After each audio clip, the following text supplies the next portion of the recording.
that I had as attending that are not here yet. There's one of them.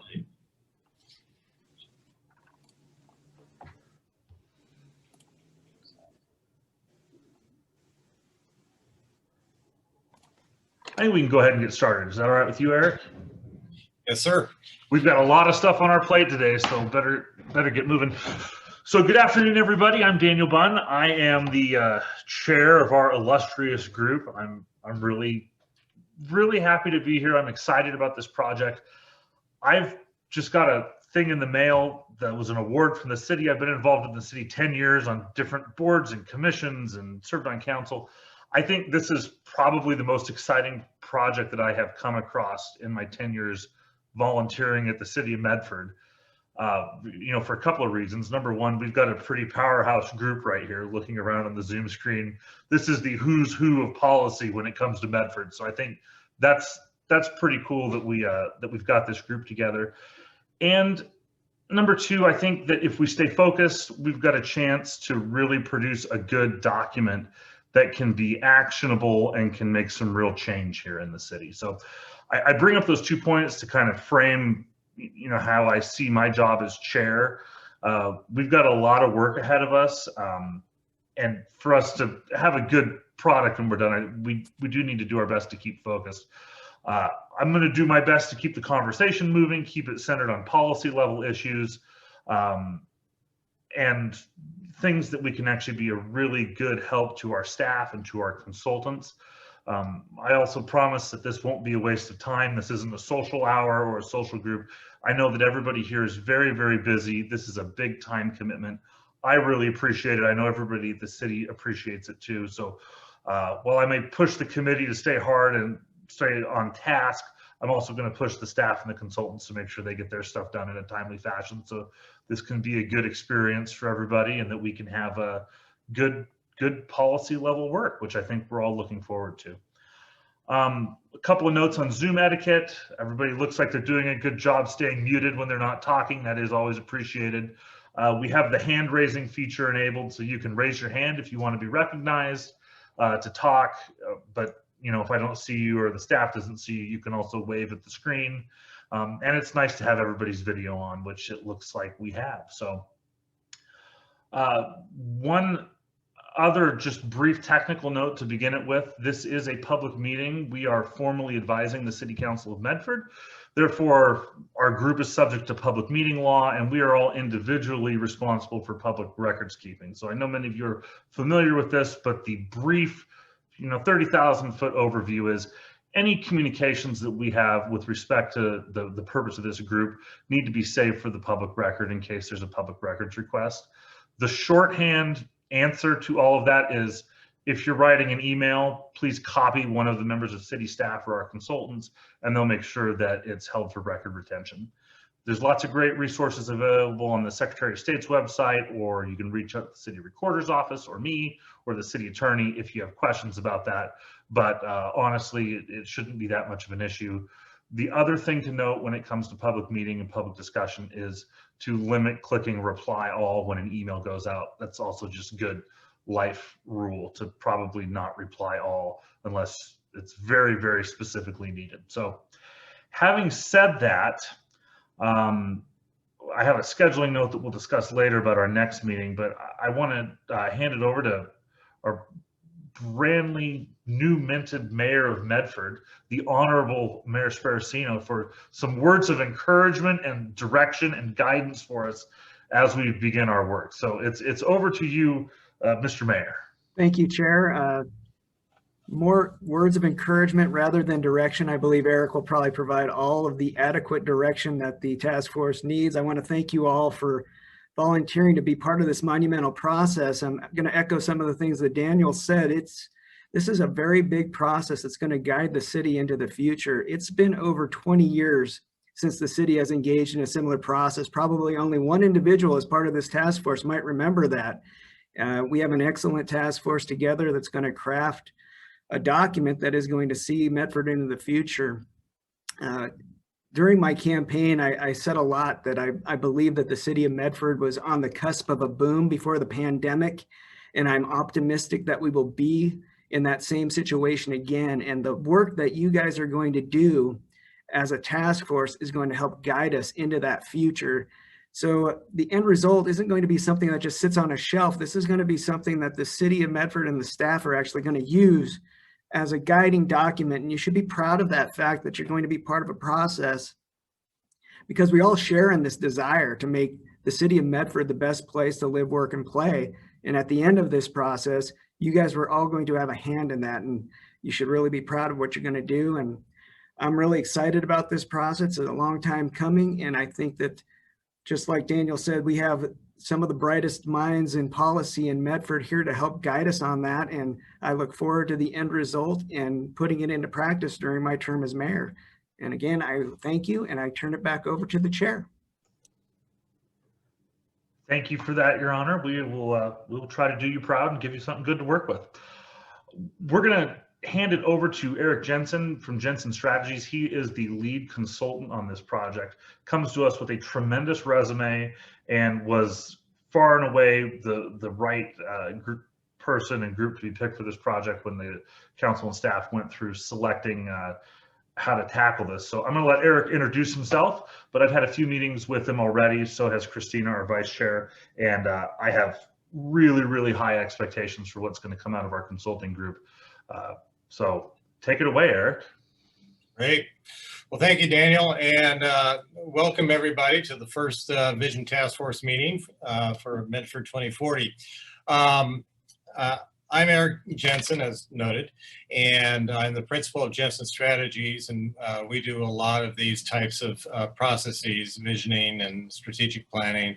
But I also have experience working on visioning processes, both as a city employee and as a consultant. Most notably with the Hillsborough 2020 vision, I was project manager for that 20 odd years ago. They've now updated it to 2035. But we did send out to you a copy of the Hillsborough 2020 vision for you to take a look at, and we'll come back to that in a minute.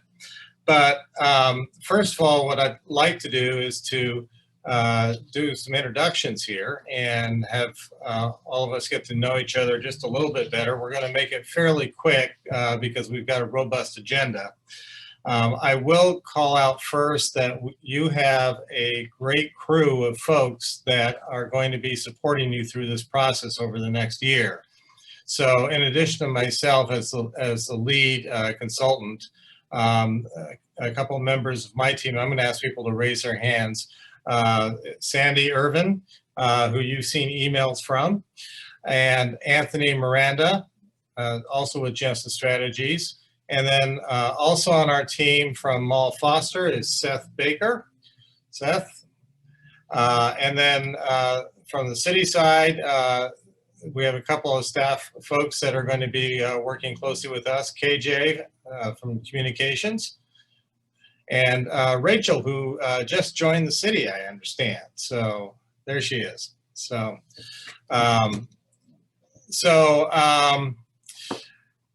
that's the team that's going to be supporting you, and you'll be hearing from us during the course of the year. And but what I'd like to do is to just go around and have people introduce themselves. But I'm going to ask you to do 5 things.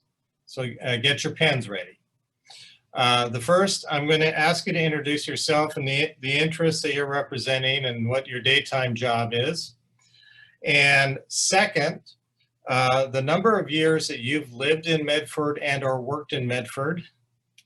Third, one thing that you like about Medford, and you cannot repeat what somebody else has said before you. And then I want you to finish the sentence, this process will be successful if. And then the last thing, number 5, that I'm going to ask you to do is to select the next person to introduce themselves. So, and we'll go around until everybody's been introduced. with that, and I have a facilitator request. Doing facilitation in Zoom has a new dynamic for us. And typically I'm standing in the room and I can look around and I can see everybody. I would appreciate it if anybody is off the video, if you could bring yourself on video, and that way we can all see you. And as a facilitator, I can also gauge responses. So, all right. So with that, one of the benefits of being the vice chair is that you get to go first in this exercise. So, Christina. Nice. How did I know that was going to happen? So I may have missed one of your questions, but I'll give it a shot. So Christina Kruger, I represent Community at Large. I am a regional business manager for Pacific Power, supporting Jackson, Josephine, and also Del Norte County in California. I've been blessed to live in Medford for over 12 years. Love living here because of the weather and the people. And this process will be successful because I believe in the people that are sitting here before me. Thank you. And what is one thing that you like about Medford? Oh, just one? Well, Just one. I can't think of just one beyond. It's just beautiful. Beautiful. Scenic. Yes. We'll take it. Take it. Okay. So I'm going to hand it off to Jerry Brienza.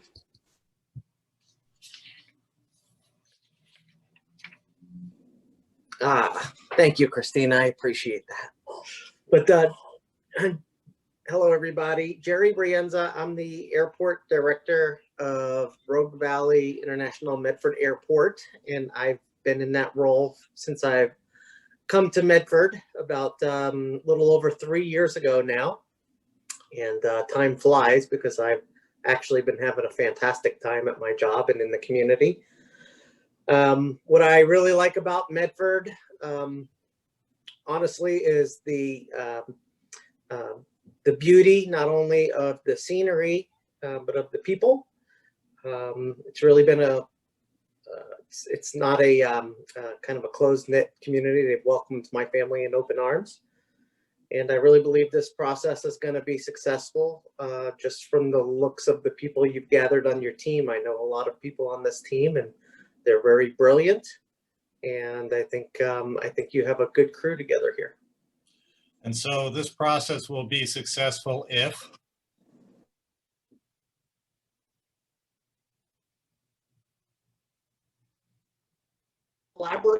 Collaborate peacefully and come to a means instead of chasing a bunch of tangents. If we can really streamline this thing and focus on the task ahead of us. Great. Who's our next introduction? Oh, I'll pass it off to Eli. Hey, good afternoon, everyone. Eli Matthews, Senior Vice President with Travel Medford and the Chamber of Medford and Jackson County. I get to represent Medford as the DMO, the Destination Marketing Organization for Medford. Been in Medford now for just over 27 years, and I love this place because it's the heart of Southern Oregon. I think we can be successful if we get clarity. I think clarity is key. And then let's see, who do I want next? Let's go Mike Montero. Eli, what is the one thing that you would say you like about Medford that somebody hasn't said already? That's the heart of Southern Oregon. That's what I love about it. Oh, okay, great. The next person? Thanks, Eli. Yeah, my name is Mike Montero. I'm an urban development consultant here in Medford. Lived here for 57 years. So transplant from the Bay Area, which was at the time a good place to be from, even more so now. I think the important thing here about the valley that I love is the collegial nature of the people that live here. You know, most of us get an opportunity to work with others. I've worked with any number on the screen, and all you folks are something to be proud of. Probably few are going to pat you on the back because they don't know what you do. But we owe a debt of gratitude to all. What is going to make this successful is if we grind the vision into implementable policy. And that's really the reason that I'm on this. I've participated on visionary programs before. They're very aspirational, but they're not grounded in implementation plans that really meet the rules in place. So that's something important for me. So the next one that I'd like to introduce is Denny Conrad. Do this. I can do this. I can click the mic. Good afternoon, Denny Conrad. I'm the Chief Strategy Officer for Asante. I do all the strategy work, business development, marketing, communications, that kind of stuff, and have been doing strategic planning in healthcare for about 35 years. I've been in Medford 5 years now. I grew up in Northern Oregon, left for a long period of time and came back to finish my career in Southern Oregon. So I'm delighted to be here. The thing that I like about Southern Oregon, I had nice people down, but everybody said people are nice. So I jumped over to my second thing, and that is there's a lot of, and I'm not sure if I'll get in trouble by saying this, there's free range thinking here. There's a lot of creative solutions that you wouldn't expect. So I really like that. And in my work, creativity is paramount to success. This process will be successful. I've got two things here. One, somebody already said, but if we stay focused within the lanes of what we're trying to get done and not get off and do sidebar things, and that we have clear rules and thoughts about accountability once the process is done. So those would be the two things. I already broke 3 rules by saying 2 things. And the next person, let's see, Al Densmore. Thank you, Danny. I'm Al Densmore, based on my name that appears on the screen. I've lived in Medford for 52 years. The thing I like best about living here is are the historic roots of this community that I think could provide good guidance for us. I think our process will be successful if we find a way to personalize it and connect with the residents so that they feel that the vision is their vision as well as ours. And I think I'd like to call on Bill Thorndike. Great. Well, thank you. Al Densmore was my social studies teacher at Medford Senior High, so I appreciate that he's willing to call me out. Bill Thorndike, one of the owners of Medford Fabrication, community at large member. I've had the great privilege of living my entire life in Medford, and I just celebrated my 67th birthday, so I'll take the lead in longevity at this point. Like Al, I'm a 3rd generation Rogue Valley Medford person. And so I think, again, being able to move the city forward based on what my grandparents and my parents have done for our community is what I hope we will be successful at. I think that answers, I think we'll be successful if the table is large enough that everyone is represented from our community through this practice. So again, that's my hope for us. And let's go to our chair. How about Daniel Bunn? I am Daniel Bunn. I've been here in Medford since 1999, so coming up on 22 years. I like Medford because within the Rogue Valley, we're the city that serves everyone. Rich, poor, it doesn't matter. A business person, nonprofit, everybody has a home here in Medford. And I think that's really cool that we do that. We are the heart of Medford, or the heart of the Rogue Valley, like Eli said, but everybody has a place in our town. And while that makes me feel really good, it also presents some unique challenges and means we have to do some really complex forward thinking, which is why I'm excited about this project. So I think the project is going to be successful if we have some good, concrete, achievable near-term goals. When we talk about these 20-year plans, I think the biggest risk is that they run out of momentum once they're published and put on a shelf. So if we can have some things that we accomplish in year 1, year 2, year 3 to get some momentum behind it, I think we may actually have a chance of getting all 20 years worth of work done.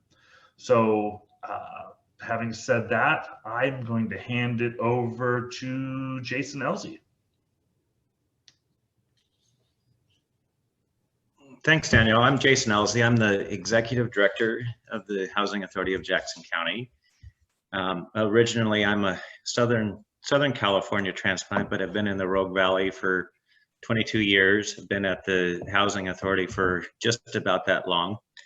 I think that what makes Medford great, I'm actually a Grants Pass resident, but have been a commuter for quite some time. And I'm a big fan of the growing parks and rec system in Medford, and so are my 2 teenage sons that are entrenched in sports. And beyond the commute driving to Medford on a almost daily basis, I'm also often there at the US Cellular Park on the weekends. So big fan. And I think that from my point of view, what would make this project successful is first a collaborative approach, looking at from all of the sectors in Medford, but also, as Daniel alluded, I think that I would love to see some tangible, measurable results that come out of this study, and I'm looking forward to it. And I'd like to introduce Marta.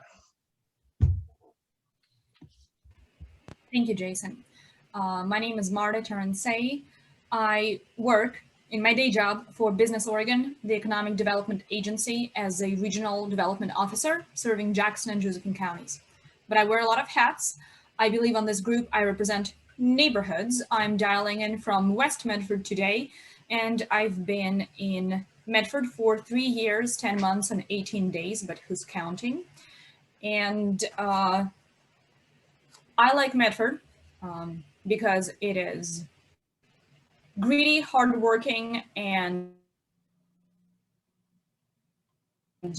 doesn't pretend to be something it's not. And that was really important to me. Side, I knew it, moved the moment I could. And this group will be successful if, ditto to Bill Thorndike and Al, if we have meaningful representation from members of our community who experience the full spectrum of life in Medford, in various phases, whether, and just who face different challenges, just so we have representation and input for those actionable steps from a variety of folks. Thank you. And who is the next person? Okay, I had a list. I missed one thing. I have never met Carol Fiddler. Carol, would you please share?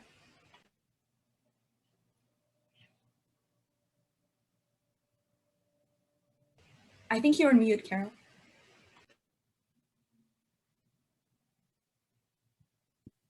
Sorry about that. I do this a lot. Anyway, my name is Carol Fiddler. I'm the Executive Director of Mercy's Gate Rogue Valley, and I have the honor of representing the faith-based community here in Medford. And Mercy's Gate does a variety of things, but tries to fill some gaps where perhaps other nonprofits aren't able to. So my husband and I have been in the Valley on and off 20 years. Moved away 5 years ago and 15 years ago, came back 5 years ago. So we've spent time in both places, but decided we love Medford. So agree with all the comments made about Medford. I guess I'd add one thing. It still is relatively easy to get anywhere you want to be in Medford, which is really fantastic. So oftentimes I'm on an appointment, I'm like, I'm gonna be late. Nope, I can get there on time. So that's great. The process, I believe, will be successful if we are willing to wrestle with hard issues and still come out friends and still come out people who are collaborative. I think if we dance around the tough issues, we will miss what needs to be addressed in Medford and how we can make it a healthy and beautiful community. I think I got them all right. So, who don't I know here? A lot of you for the first time. Have we met Alan yet? Good afternoon. My name is Alan Purdy. I am one of the owners of S&B James Construction. I moved here when I was about 6 months old, and then left after high school for a couple years down to California, and it turned into 26 years. And I came back to the Valley with 3 California daughters and a California wife. I've been back for just going on 8 years. Like I said, my day job's owning S&B James Construction. What do I love about Medford? I love all of the recreation opportunities, from mountain biking from my house up to the top of Roxanne, skiing at Mount Ashland in 40 minutes, mountain biking out in Rogue River, Jacksonville, all that stuff. I used to love biking up and down the Greenway, but that's another story.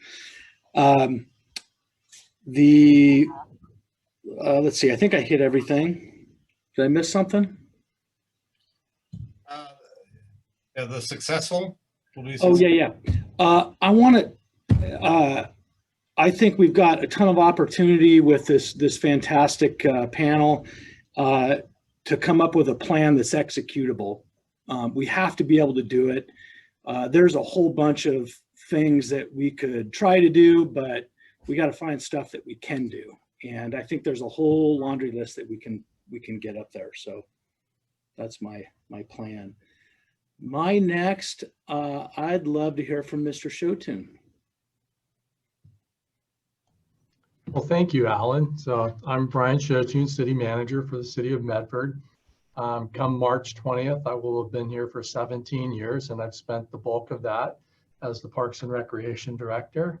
And I can tell you there are many times during the day that I kind of wish I was back in Parks and Recreation, but it's all good, and I love what I do, and I love being here, and my family loves being here. So one thing that we like about Medford, and I know Daniel touched on it, I've lived in Portland, Beaverton, Sacramento, Woodburn, and Medford, and I can truly say that Medford is the only place that I can call home. It's because a lot of the people. The other one word too is yes, because when I called all of you or emailed you and talked to you about being this, you all said yes. And that's what I know about this community. When it's something big and it's something important, everybody says yes. And that is, I can tell you, very moving to have that.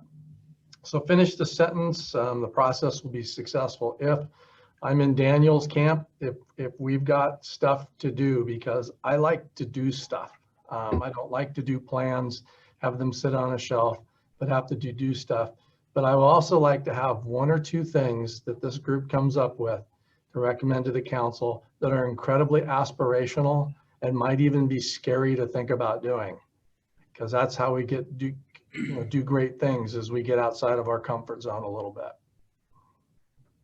And so my next person, I would like to hear from, where'd he go? He moved around. There he is, Milo Salgado. You have to press your mute button. Okay, still getting used to this new technology. Thanks for the invitation, Mr. Shotun. How to say no to an opportunity like this, to be in a vision project, to come up with a goal.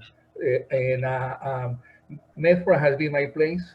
Milo Salgado here for 34 years now. And I've been working for WorkSource Oregon, Employment Department office in Medford. My oldest daughter is the same age as Daniel Boone. I cannot believe it. We're in the same task for now. Anyway, so that's my connection. I like Medford because it's my new home. Wherever I go, I find people that I know, and I just hope that to be successful in our project here is that we come up at the end with an improved Medford. A Medford that is welcoming, a Medford where people would like to be, not to choose not to be here. Thank you. Yeah. Next person, Lilia. Where are you, Lilia? Go. Hi, everybody. My name is Lilia Caballero, and I am the Cultural Outreach Coordinator with the Medford Police Department. And I'm here also representing Access, also a school district. But I think with the school district, we're going to have the expert, the superintendent, Brett Champion. He can talk about that. Anyway, I have lived in Medford over 30 years. And what I like about Medford is the 4 beautiful weather seasons, the greenery, the hills, and pretty much all the ING things that you can do, hiking, biking, running, swimming, name it, you have it here. I call it the ING town. How this process is gonna be successful, I think by using a lot of transparency and listening. And also, once we come up with a project, make sure that we follow through. The next person that I choose, wow, I'm running out of choices. What? I think we may have exhausted everybody. Did we miss? I know. No, I haven't heard KJ, well, Christina. Well, in terms of members of the task force, I believe Linda. Linda. Okay, thank you. Hi there, I am Linda Donovan. I have lived in Medford for 20 years and I've owned a business in downtown Medford for 12 years. You might know me or know of me by the big mural that I painted on the side of 4th Street on one of my buildings. And I have always believed in Medford. One thing I like, it's tough to go last because I like what everybody else has liked about Medford, but I see the potential and I always have, and I've invested in downtown, and I'm so honored to be on this committee with you all. I think this process will be successful if we all recognize the potential of what Medford can be. And that's it. I think I'm last, so off the hook for nominating somebody. All right, nicely done. Okay, well, I think we've got a few minutes. I'd like to share a little bit of what you said. And Anthony has been taking notes during the course of this. And Anthony, I believe you're prepared to share.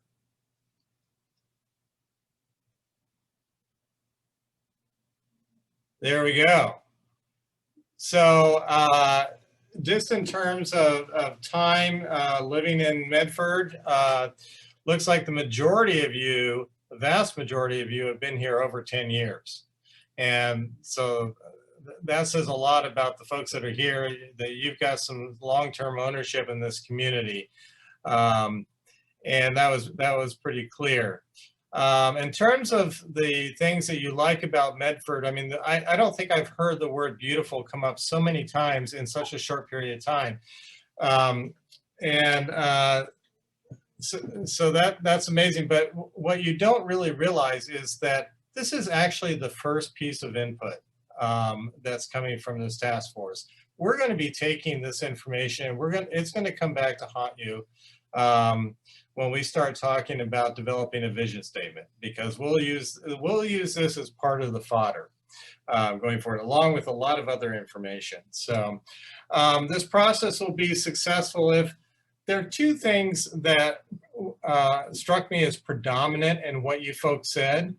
One is inclusivity, and that is the importance of being able to be inclusive of the entire community and all the interests that are involved in the community. And so that's number 1. And you'll see this is one of the things that we're targeting to do. The second thing that I heard has to do with implementation or implementable, that it's not a document that sits on a shelf. You want to make sure that the things that go on the action list are doable. in case of Brian, aspirational in a few cases.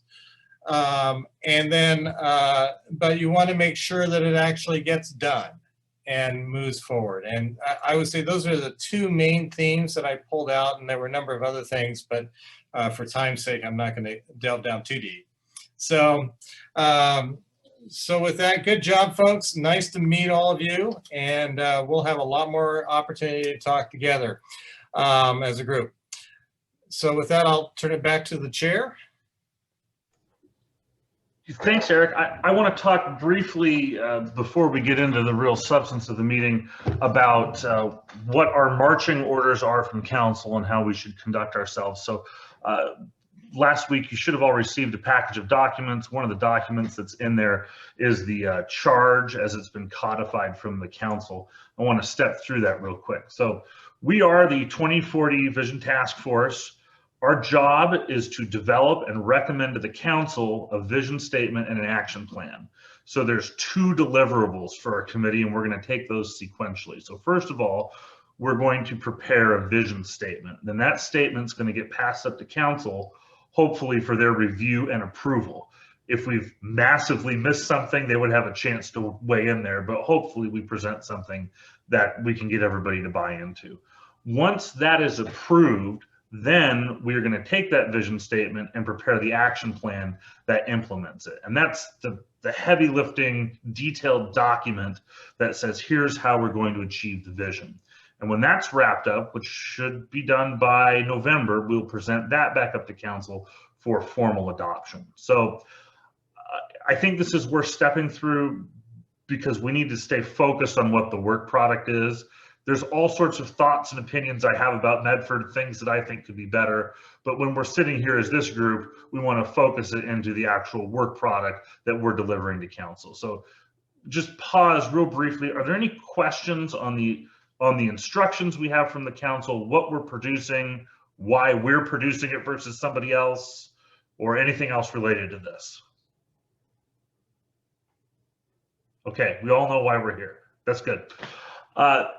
The next document that I want to step through is titled the Guidelines and Expectations. And this is more the rules of the road for how we're going to conduct ourselves. I put some of these together. Christina weighed in on it, staff, the consultants, but really this document is the property of the committee, and it's going to be an agreement amongst ourselves for how we conduct ourselves. So I'd like everybody to be able to approve this at the end of this discussion. So let me step through the key points, and then I want to hear if anybody disagrees with the point or thinks there's something that we should add, or if there's any tweaks that need to be made, because once we adopt this, this is going to be our rules of the road as we journey on through the next 11 meetings. So first of all, when we're having meetings, we want to stay on task. We have a focused mission. That's why we're here, and we all need to stay focused on that. Number two, it's perfectly okay to represent your interest group. We are all here from different parts of the community, and you're expected to speak up for that group. But at the end of the day, we're producing a document that works for the entire community. And I know a lot of people on this group, I don't think we'll have any trouble bridging that. Everybody, please do feel free to speak up for something because that's why we're here. Number three, we've kept this group small. There's a huge list of people that could be here. We're selected because we think this is the best group possible. So we would really like it if you can be at all the meetings. If you can't be at a meeting, that's fine. That's a consequence of having busy people. Just let us know in advance so it's not unexpected. If you can't be here, you can't send a proxy. You're here because we want you, not because we just need someone to fill a particular role. So this is going to get very in-depth and very complicated. So as we get into the 5th or 6th meeting, it's not like we can just sub somebody in from an organization. So if you miss a meeting, that's okay. We'll catch you up at the next one.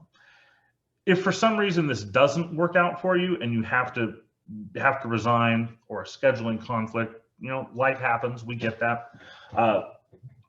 I expect that we'll have the city council fill the vacancy.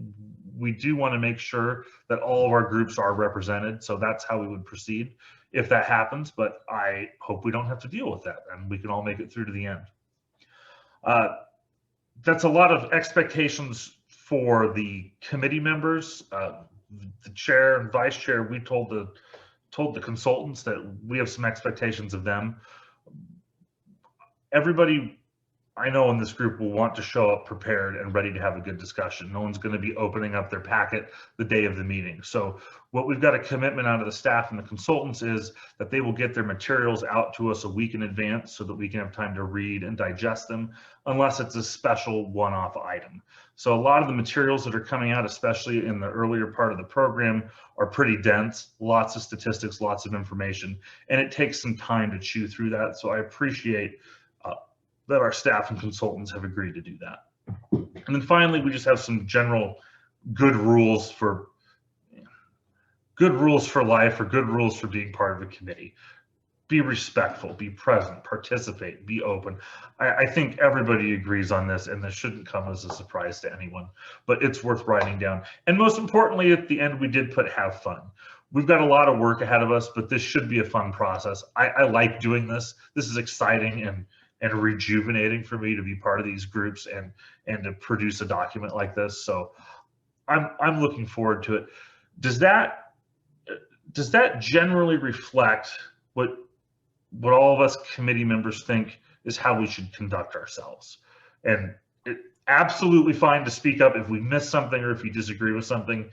This is the time to speak up and say, hey, I really don't know if we should operate that way, or if you have something that should be added. Yeah, go ahead, Denny. Yeah, just a quick comment. If there was a way that we could make sure we don't get stuck representing our interests, I worry that if we start going down that path, we start diverging. And if there's like a secret word that says, it's time to stop and focus on the big picture or something along those lines. I understand the reason for it, but I worry that we get stuck. Well, if we were all in a meeting room together, I'd just kick you under the table, probably, is how I tell you to move on. I don't know how to do that on Zoom. There's not a button for it, but I think that's a very good point. We are trying to put something together that is for the entire community, and I think that's an individual responsibility that we all have, and we can all hold each other accountable for that. Certainly, if I go down and I'm a finance guy and a real estate guy, if I get stuck on some obscure tangent, I expect all of you to smack me and say, hey, now, that I know you're really excited about that, but let's look at the big picture here. Anybody else? Mr. Densmore. I apologize, Daniel. I wasn't able to get to the raise hand feature when we were talking about the charge. So I'm a little bit behind. I wanted to ask a question. I know that I was involved at the time when the city began to do strategic planning. So I wanted to understand how this vision process relates to the city's strategic.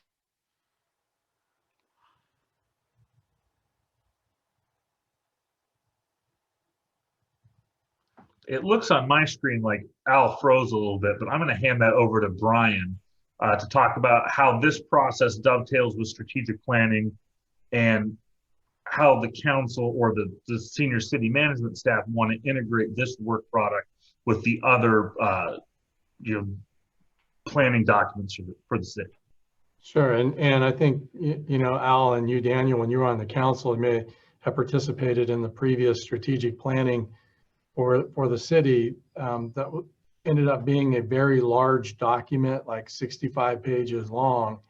That was more of an operational plan than it was a strategic plan. So we jettisoned that about 4 years ago when I became city manager. And so what we do now is, and we're beginning this process with this current city council here on the 28th of the month, is we developed biennial goals. So our biennial goals are the council approved goals that are short-term, 2, 3, 4 years at the max.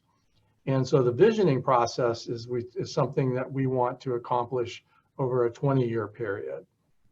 So Al, I hope that answered your question. Yeah, the only other thing I wanted to say is I was really glad that we changed this from the 2050 plan to the 2040 plan, because I'll only be 94 in 2040, and there's a prospect I might be around to see if we did any good. And if I could add just one more thing, so everyone has an understanding, is that here at the city, we have the comprehensive plan that is how the city is going to be developed and grow. You know, there's the leisure services plan for parks and recreation. There's a plan pretty much for everything. And so really we use those plans to help council guide them through a biennial process, because there's no reason to reinvent the wheel when we've had stuff that's already been approved. Mr. Thorndike. Yes, just, going from the original list of folks that we had, it appears that we're missing Brett Champion, Tom Fisher, and Kathy Kemper-Pell. Are they still engaged in this process, or has there been any changes? My understanding is they're all engaged and all committed, just scheduling conflict for the initial meeting. So great, thank you. Because I agree, we absolutely need them. We need that education component, and that's going to be a big part of this. Other questions or comments?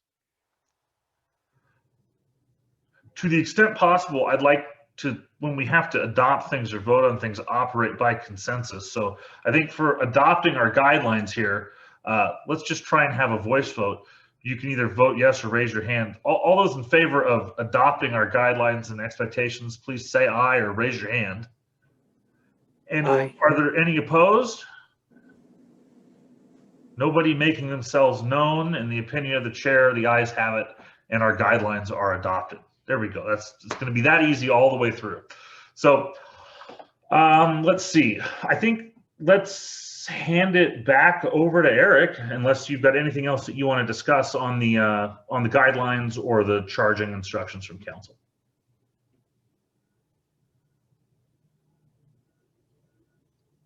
Okay. Yep, that's it. All right. All right, we are now on to the next agenda item, which is the community visioning overview and success factors. And one of the things that I didn't mention is that I'm also an instructor for community visioning and for strategic planning for the League of Oregon Cities. And so I teach a course on both. And I have some slides I'm going to show you that are out of my course, but are put together for the purposes of this particular group. So I'm going to see if I can share screen now. This is where my technical skills are challenged. Okay, and then I think,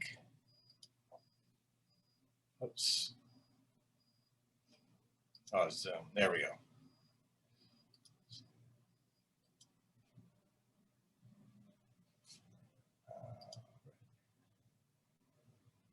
Great. Does everybody have this first slide up on their screen? Okay, yes. Great. All right, so I'm going to run through this in the next half hour, and it's going to go fairly quickly. But what I want to do is talk a little bit about what community visioning is and the basic framework that we normally employ in terms of being able to develop it. And one of the things that that I'd like to point out, I mean, we've got a number of pictures here from other visioning processes, and there's a group up there in the left-hand corner. That is the task force for the city of Lebanon in Oregon. And so they are your peers in this process. So let me see if I can get the controls here. Okay. So let's just talk a little bit about what community visioning is. Community visioning is a process to identify what the community should look and feel like within a designated period of time. Normally, we recommend between 20 and 30 years. So you're definitely in that span. The idea is to involve a broad range of stakeholders in the development of the plan. It's very inclusive. And the outcome is a vision that's based on community input that serves as a non-legally binding guide for future decision making. So the idea being that you're assuming that you have generated the ownership in the adoption of the plan, and I think one of you mentioned that during the course of the introductions, that it's that ownership that really drives this forward as opposed to being a legally binding document. So I already mentioned what the purpose is and the typical time period. The stakeholders, the top stakeholder group is the public. Because we're talking about community visioning, which means we're looking for what the community is wanting their city or their community to look and feel like within a given period of time. But there are also key community interests that come into play that have roles, large employers, key interest groups, and so forth. And that's in part where you folks come in. And then, of course, the elected and appointed officials are stakeholders in this as well. The key products, as Daniel said, are a vision statement and an action plan. I'm going to define those in just a second here. So the vision statement is a broad brush description of what the community should look and feel like once you've reached that target date. And you are, in addition to that core statement, you may also have focus area statements, which are more topic specific. So for example, if you looked at the Hillsborough version at all, you will have seen that there was a core vision statement, and then there were 6 different vision statements for 6 different areas that had to do with public safety and economic development and strengthening community and arts and culture. So the idea is that the vision statement is going to be a broad brush picture. The vision statement should not be something that has a list of projects on it. The vision statement is describing a state of being in a present tense of, if you were reading this off in 2040, what would you be saying about the city? And so you come up with that, and that vision statement is the foundation that stays the same throughout the duration of the plan's existence and the plan's operability. The second piece of it is the action plan. And this comes back to the tangible pieces that you folks were talking about also in the introductions, and that are the strategies and actions to achieve the vision statement. So identifying, based on the vision statement, what are the strategies that you want to employ to be able to move forward? And then under that, what are the actions that support the strategies that support the vision statement? So another way of looking at it is I like to use this pyramid. And the backbone and the strength of any vision is being able to have a linear connection from the bottom to the top. So if you look at an action, you should be able to trace it to a strategy, and from a strategy to a focus area statement and or to the core vision statement. So it all needs to line up, and that builds the integrity of the plan. Another way to look at it is this way. So you can have the core vision statement. So the vision statement is in the blue lines, the action plan is in the yellow lines. And the vision statement, you know, the core vision statement, and then the focus areas, and then derived from a linear fashion below that, the strategies that support that focus area statement, the actions that support the strategies, and so on. So a lot of people ask me about, well, you know, isn't this a strategic plan for the city? No, it's not. Strategic planning for a city is intended to be focused in on the city organization, operations, and the direction that the city is going as an organization and as a policy-making body unto itself. But a community vision goes beyond that. A community vision looks at the community as a whole. And so what you end up with is this nexus here where you've got a crossover in city services, but not everything falls into the city services portion of the plan or into the city services world. Some of it is outside the city services world.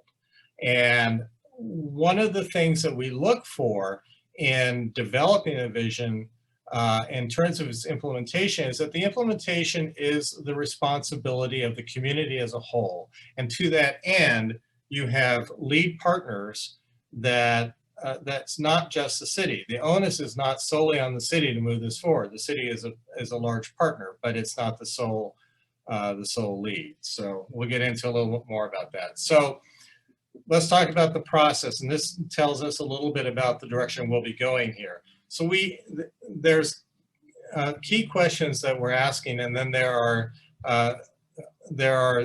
tools that we use to get there. And so the first question is answering, where are we now? Where is Medford right now? What is the status of Medford? What are the demographics? What are the trends? How are people feeling about the city as a community?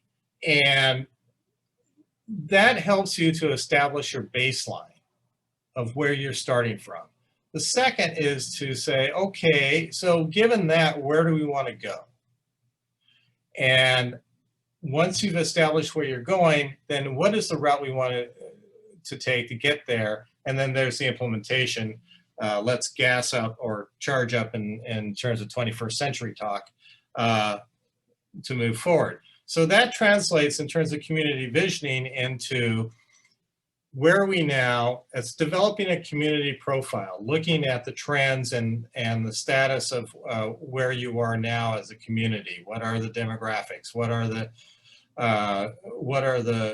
community resources that you have available to you? The satisfaction survey has to do with understanding where your community is right now. How are they feeling about Medford? What do they think the strengths are? What do they think is missing? And then the stakeholder interviews is a little more in-depth, a little more qualitative look at a qualitative look at the same questions where you're interviewing people.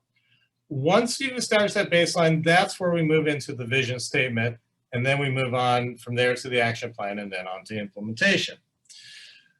So what are your objectives here? First of all, identifying the trends and needs. You want to be transparent with the development process. If this is a community engaged process, transparency is important all the way along the way.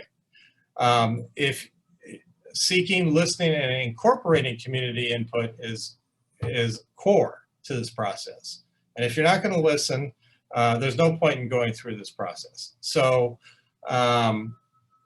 that's part. Bringing equity and inclusion to the discussions, making sure that you're casting the net wide with all the interests and allowing opportunities for all interests to participate.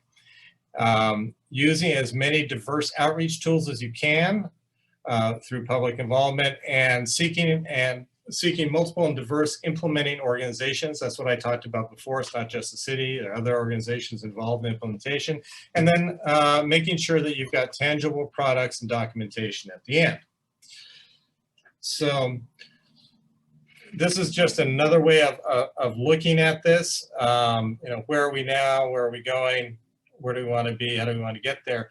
But the reason that the yellow there's yellow in the box at the far right is because when we started doing this in Hillsborough, one of the things that I did is I called around the country to try and figure out what was it that we could learn from other visioning processes. And the one thing that came up was the vast majority of communities that were doing it at that time were not implementing their visions.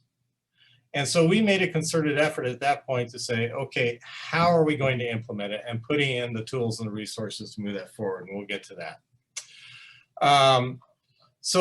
Everybody plays a role in this. So you as a task force, you represent the process. You develop the products based on community input. The input is your fodder for being able to develop the vision statement and the action plan. The elected officials are visioning ambassadors. They do the formal adoption of the end product, and they're also ambassadors to the process as it's going forward. Project staff, which includes city staff, are visioning champions and process facilitators. Consultants are third-party facilitators, process advisors to help move it forward. City staff, This is one place where in Hillsborough that we wished we'd done it differently. We engaged staff late in the game, and it costs some ownership. And so we always say city staff has a role to provide ideas, but they do it on surveys and in a way that brings them in equitably into the process. But externally to the community, they are asked to be listeners and champions of the process as well. When we're designing the community visioning process, we usually do a parallel public engagement process. And so you'll see the bar on top, which is your bar, the Vision Task Force, the Vision Task Force process, and the bottom bar is community engagement. And so what we try to create in these processes is a dialogue where you're asking questions of the community, you're getting answers back, you're drafting things up, it goes back out, and so you've got this dialogue that's happening all the way along. In terms of your public involvement objectives, you want to make sure that you're being genuine and open.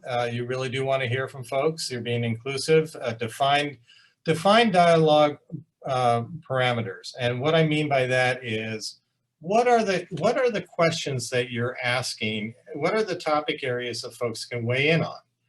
And without those parameters, you're going to get a mishmash of everything coming into play. And so we'll talk a little bit more about those parameters look like. And then the clarity of public role and opportunities, or I call it managing expectations. So with regard to getting out into the community, making sure the community understands what their role is in this process, where are the opportunities for them to participate at different levels? Because if everybody thinks, well, I only have an opportunity here at this first meeting, I'm going to give you everything I got, and I'm going to fall on my sword because this is the only thing I can do, or only time I can give you this information. And so if we can clarify the process for the community, it kind of helps to pace things along. I throw this in my class because this is a cartoon that was in the Hillsborough Argus shortly after we launched the visioning process. And Faber is the mayor of Hillsborough at that time, and shows him saying, we want to hear what the people of Hillsborough would like their city to look like 20 years from now. And the citizen going, that way you'll have plenty of time to do the exact opposite. And I put this in there because sometimes you run into some skepticism at the very beginning of the process before people realize that they're being listened to. And that's okay. And, but you know, that's just something to keep in mind. This is going to look like gobbledygook right now, but this is a visioning process at different levels with community outreach, the task force, the elected officials, staff, and departments, and then eventually later on after it's adopted, an implementation committee. But I'm not going to dwell on that one. So community vision, the vision statement, I want to talk about that. Again, present tense. It communicates broad conceptual goals and objectives. Does not include specific projects or programs. The focus is on outcomes from the vision, from vision implementation. What is it that you want at the end of this process? It's designed to serve as a foundation for 20, 30 years, and may have focus area statements attached to it. I'm throwing these up as an example. In Hillsborough, these were the focus areas that are around that wheel. Strengthening and sustaining community really had to do with social connections, preserving the environment, enhancing neighbors and districts, expanding cultural horizons, promoting health and safety, and creating economic opportunity. In Lebanon, you see some similar themes here. Arts and culture, they had one that focused in on downtown, education, healthy community, jobs and growth, safe community. So slightly different. And so you want these to mesh with what fits your community. And we'll talk about that at the next meeting. The action plan, you want to develop the strategies first based on the vision statement. And then from that, you then develop the actions, and every strategy has to have an action or it doesn't move forward. And we'll talk about that during the action planning phase. You want to test the ideas with the community. Once you folks have put together a draft action plan, we throw it back out to the community and say, okay, which ideas do you like? Which ones do you like best? Do you have other ideas you want to throw into the mix? And a key part of this piece of the visioning process is getting buy-in from the proposed implementers, because you don't want to be going to city council with a plan with somebody, with an organization that's listed as an implementer who hasn't signed on. So this is a page out of the visioning, of the Hillsborough 2020 vision. And this is just a quick example of, you can see how there's a strategy, and under each strategy, there are actions. And within the context of each action, besides the description, you have the lead partner. The lead partner is the organization that is responsible, and this is a key word, responsible for facilitating that action coming to life, as opposed to funding. So those lead partners have the charge of being the lead, figuring out where the funding is going to come from, figuring out who needs to be involved, and leading it to move forward. And then we also had support potential partners to show sort of legislative intent from the task force. We listed organizations that the task force felt maybe should be included in that action moving forward. And then we have a general timeline to break things out. So key elements, let's talk about implementation. So you get it adopted. The things that are important in implementation are resource allocation. If you don't allocate resources to be able to move forward, somebody to pull meetings together, somebody to keep track of all the action items, somebody to help fund the check and balance system, it's not going to move forward. And you need the champions. Oftentimes, not always, but oftentimes there's an oversight committee that is a citizen oversight committee that will report to the council. And they meet on a regular basis to check in where the vision is. And then a project manager, leadership, lead partners are all champions. Processes for updates. It's a living document. I talked about before about the vision statement and how the vision statement is the foundation. It stays the same, but the action plan is date stamped. And so as soon as you adopt that, things can change. Little things can change that can make a difference. And so that's a reason that you want to build in processes that have integrity in the integrity and ways to update it. So in Hillsborough, every 5 years, we did a major community engagement process to recheck the action plan. And a community awareness strategy. One of the things we found out in Hillsborough was as soon as we finished the vision and all of that public involvement and all that public awareness went away, and people started doing their work and things were getting done, but the community didn't know it. And so a couple of years in, we turned around and said, okay, we need to figure out a community awareness strategy so that citizens and the community understands that actually all these things they asked for are coming to life. So it's a living document. I'm gonna, for time's sake, skip through that because I already talked about it. But I want to give you some concrete examples, no pun intended. So this is probably the biggest outcome from the Hillsborough 2020 vision is the City Hall or the Civic Center that Hillsborough built. Now, the vision never called for a City Hall, and the city had been planning to build a City Hall for a long time, had been buying up properties on the block, and so that was not part of the vision. But what was part of the vision was various elements of this project. And so when we went out to bid for the design and the development of the facility, we put in certain elements of the vision and said that the developers needed to respond to those elements. So the public plaza that you see there in the front, that is a vision element. People wanted a public plaza.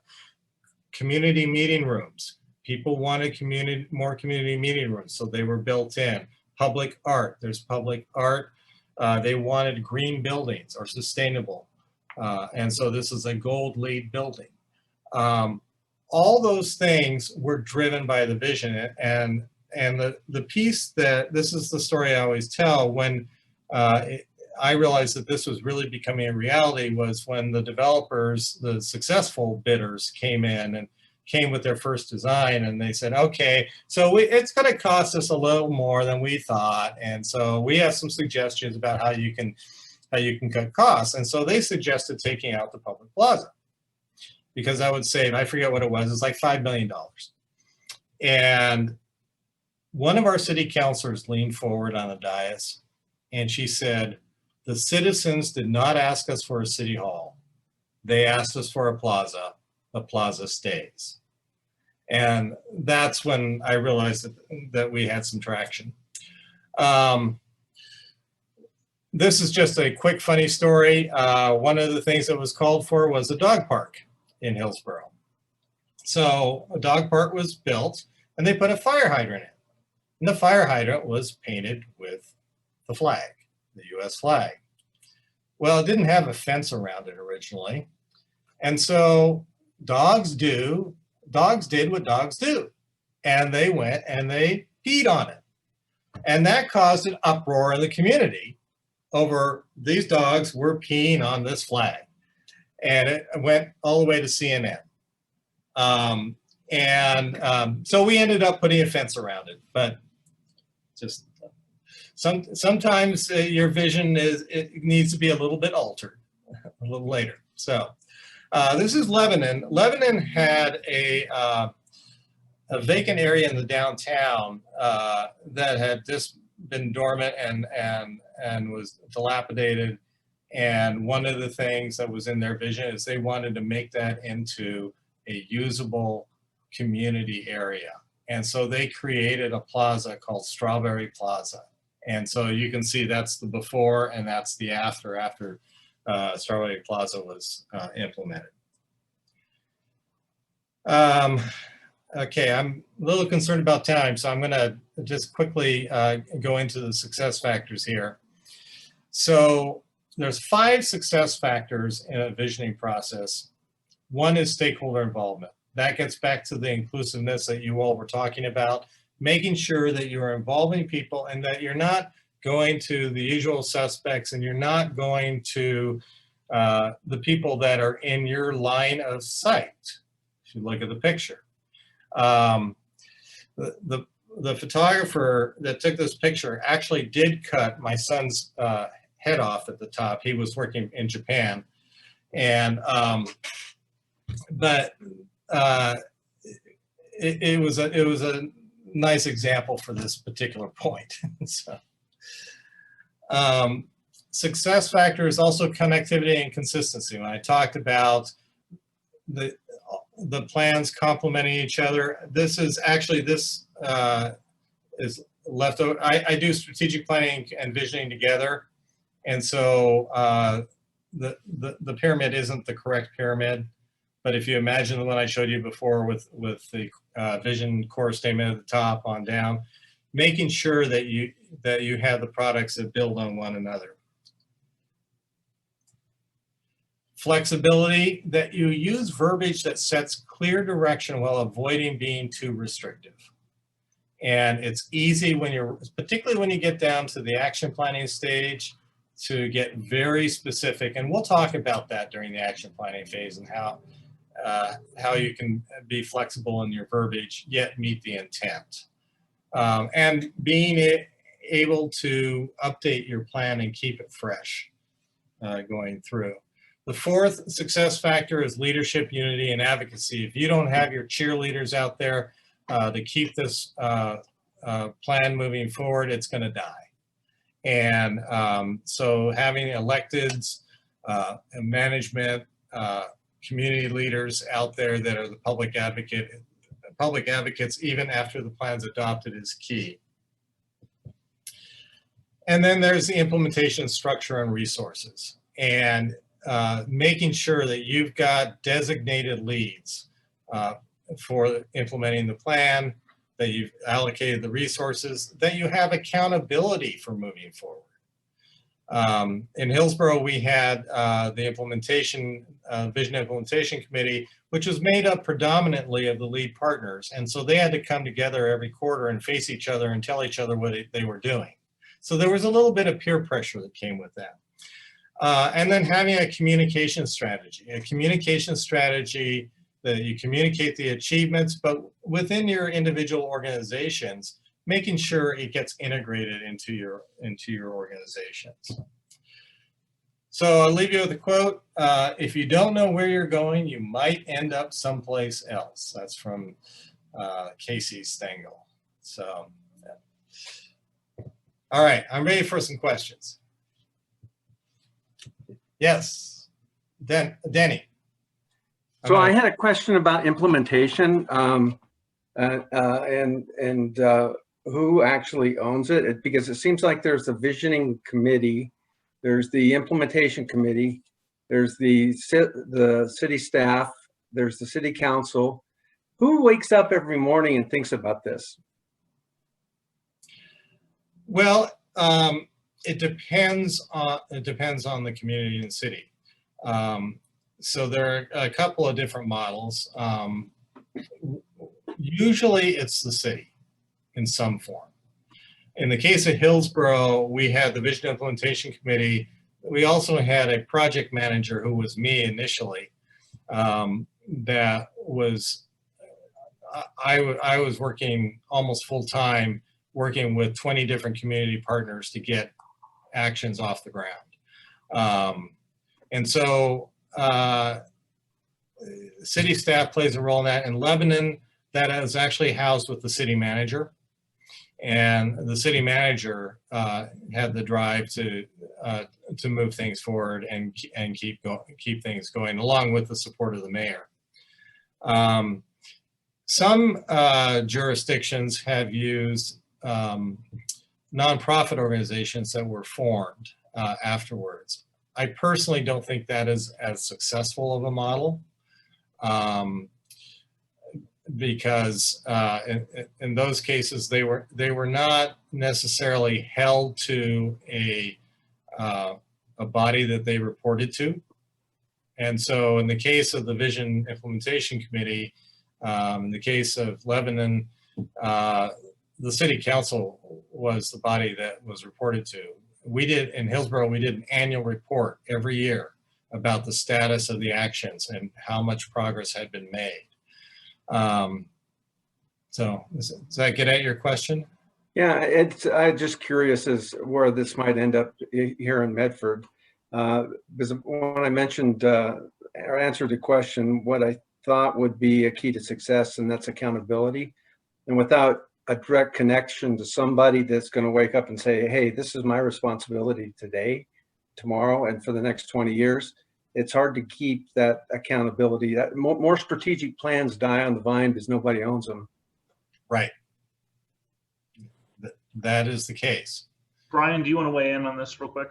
Yeah, I got my hand up, and I see Bill Thorndike has his hand up too. So, Deanie, that's a great question. And I think for everybody, I'm really hoping that as we get to the end of this and we've produced what we think Medford should be 20 years from now, that it's a collaboration not only with the city of Medford, but our education partners, transportation, all of the other things that are listed in here, and that somehow we have a group that continues and checks in with each other every quarter to find out how we're doing, or every 6 months, how we're doing on the implementation of this. I think something that comes to mind is, having gone through, a bond measure for aquatics facilities is, someone says, well, it's not your turn, or, there are other needs, more pressing needs in the community. that maybe what this vision document creates is a list of significant investments that we need to make in Medford in order to address all of our needs for a long period of time, and that we can have a really serious discussion about how we can support not only the city, but our education system, our business community in moving these things forward. And that if it isn't time for something, whose time is it?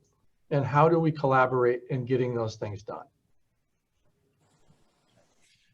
Hey, Bill, you're I guess I'd be interested in a little input, particularly with your experience in the metropolitan area of Portland. Of course, I had the advantage of being the second non-Portland person on the Port of Portland, so understand some of the political ramifications here. But your observation as to our work and how that connects with or collaborates with, and I guess the Portland example I'm interested in is, how did the Hillsborough experience, particularly with somebody as strong-minded as Tom Hughes, moving forward? So with Metro, but then with Hillsborough defining its vision, what do we have to be concerned with or worried about? Of course, here we have the Rogue Valley Council of Governments, and we have, the different municipalities and stuff working fairly closely together. But what should we be aware of relative to these other amorphous organizations that surround Medford? So, first of all, the first thing I'd say is bringing that equity and inclusion into the process, making sure that you level the playing field in the conversation. And that's what this task force has the ability to help foster. So that's number one. But, there always are inequities in terms of influence within a community. And being able to embrace those inequities in a positive way, and bringing those that do have influence to be able to help in terms of moving a collective agenda and using their influence in that way is important, but also being able to reach out to those voices that haven't been heard. And so in the case of Hillsborough, we actually had two groups that we targeted. One was our Hispanic community that was nearly 25% of the population. The second were a group of residents that lived on the east side of town, because we had been annexing land to the east for a number of years. And there were a lot of people who didn't even know that they lived in Hillsborough, because the post office doesn't keep up with address changes. Their address still said Portland, but they actually were in Hillsborough. So we made a concerted effort, and we're trying to do this with this process as well, to reach out to those communities to make sure that they're engaged. And Seth will talk a little bit about that in his presentation today in terms of that. But that would be the main thing, is keeping that focus of trying to keep that level playing field, but also taking advantage of those that can help bring resources to bear. Does that help, Bill? It does, but here's another part of the example then, that, at the Hillsborough Airport, again, there was a pretty good business in training people how to operate helicopters. And as you know, there were routes that basically went over different neighborhoods in Hillsborough. Of course, at one point they were empty fields, and now they're subdivisions. They're full of people. And so if the vision for Hillsborough was, well, we really like that because it's an economic driver, having that activity at the Hillsborough Airport, or hell with that. I don't want a helicopter going over my house all the time. So how do we take into account those impacts of other activities going on that maybe go outside of the vision that we envision for Medford? Does that make sense? Very good question, and I have a specific answer for you. First of all, just with regard to the Hillsborough Airport, I know exactly what you were talking about because I was the person that was interfacing with the port on that issue. So we can talk about that some other time. But, or at least one of the people that was interfacing with the port. So in any case, we had an issue that was going on back then. For those who may be familiar with it, Senate Bill 122. Which required that the unincorporated areas between Hillsborough and Beaverton needed to be identified as one city or another eventually if they were going to be annexed. And so there was a lot of controversy over that particular discussion and a lot of community engagement in that. And it threatened to, it was happening at the same time we were launching the vision process. And so we were trying to figure out, well, how do we deal with that? And so we made a conscious decision to say, look, the vision has to do with Hillsborough regardless of where the boundaries are. And so this is a separate process in terms of determining where that line was going to be between Beaverton and Hillsborough. But but we pulled it back so that we could step away and let that be its own entity and not drag down the visioning process. I'm not aware of something in Medford that has that impact yet, but that's the way we handled it. Al?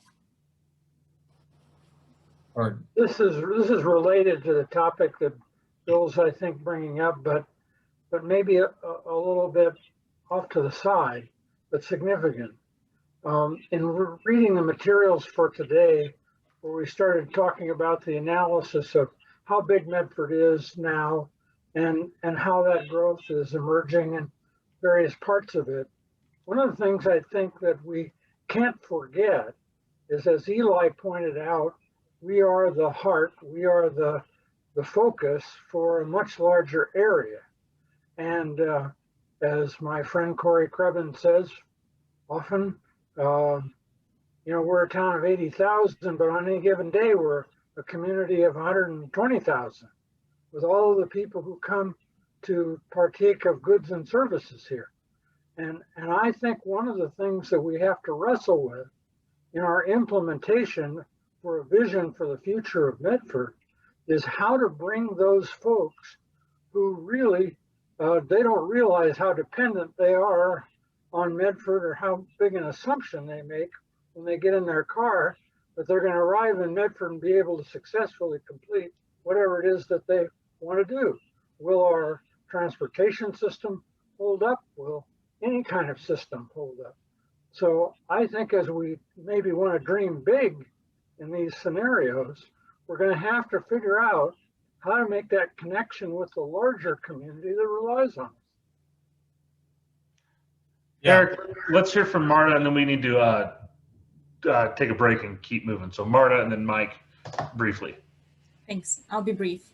To Bill's question, ideally, if we prioritize and structure and look at tactics and strategies and focus areas in a way that reflects what the community wants, if we have our own helicopters or houses moment, hopefully this document will help shed some light and insight through 2040 for whatever council or planning department that faces that decision. So in an ideal world, this process will show when does Medford want helicopters, when does Medford prioritize what the houses want, and ideally that's kind of what I see as all of us working on.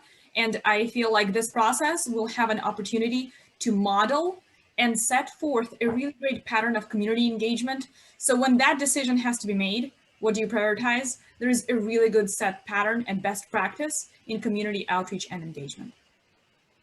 Good point. Thank you. Mike, you want to speak up briefly? Yeah, actually, I'm very heartened by what's been described here, and we've got examples of it right here. One example is the concern about the Cascadia subduction.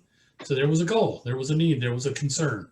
Okay, well then once that was identified, and that can be done through this process for everything from transportation resiliency to environmental air quality issues to housing. I mean, the list, there's a long list.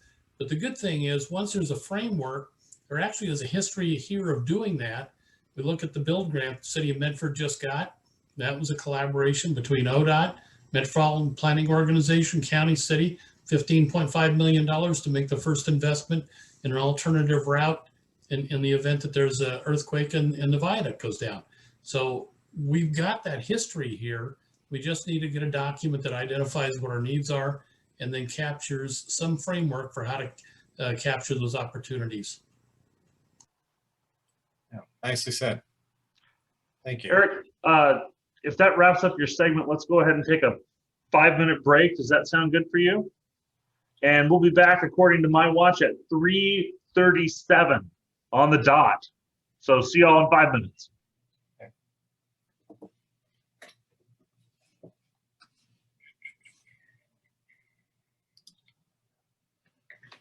Okay.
Well, Eric, if I had a gavel, this is the time I would be wrapping it to remind people to get away from the buffet table and the free snacks and stuff that you normally have when you do this in a community room.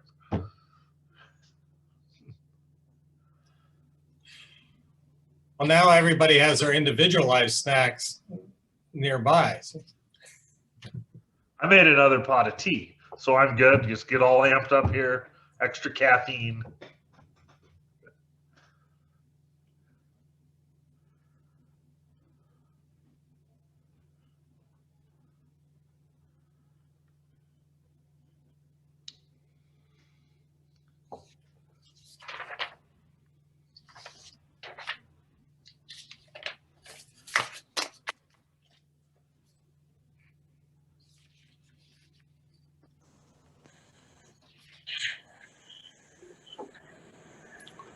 So Eric, as we're coming back, one of the other things that goes through my mind is, again, to your point of the Beaverton Hillsborough experience, is between Jacksonville and Medford. Again, we have, a fairly large area of folks who have Medford Fire Department, they have Medford Water, they're part of the Bear Creek Valley Sanitary Authority and stuff.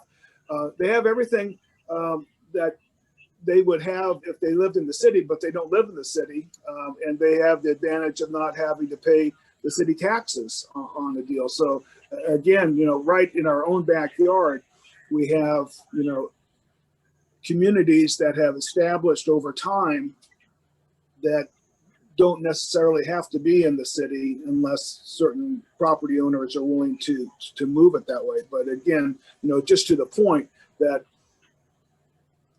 as we think about our vision for Medford, as Al mentioned, how do we take into account some of the peculiarities of history and how we're going to go forward with whether it's the Charlotte Ann Water District or providing the water and the fire department services at a pretty reasonable rate to communities outside of our core. And that'll be part of the challenge for our public involvement team with Seth and KJ in terms of figuring out the engagement on that. We actually have brought in Mal Foster because my public involvement skills are a little bit dated, and they do this on a regular basis. So, but that, Bill, that's a very good point, because you don't have the definition of a city border, so to speak. I get that. All right, so you want to proceed, Eric, on the process and schedule section? Yes, yes. All right. All right, and everybody else, I'm sure, is going to come right back momentarily. I'm sure they're there and just forgot to turn their cameras on. Yeah. All right. Okay, let's get this. Whoops.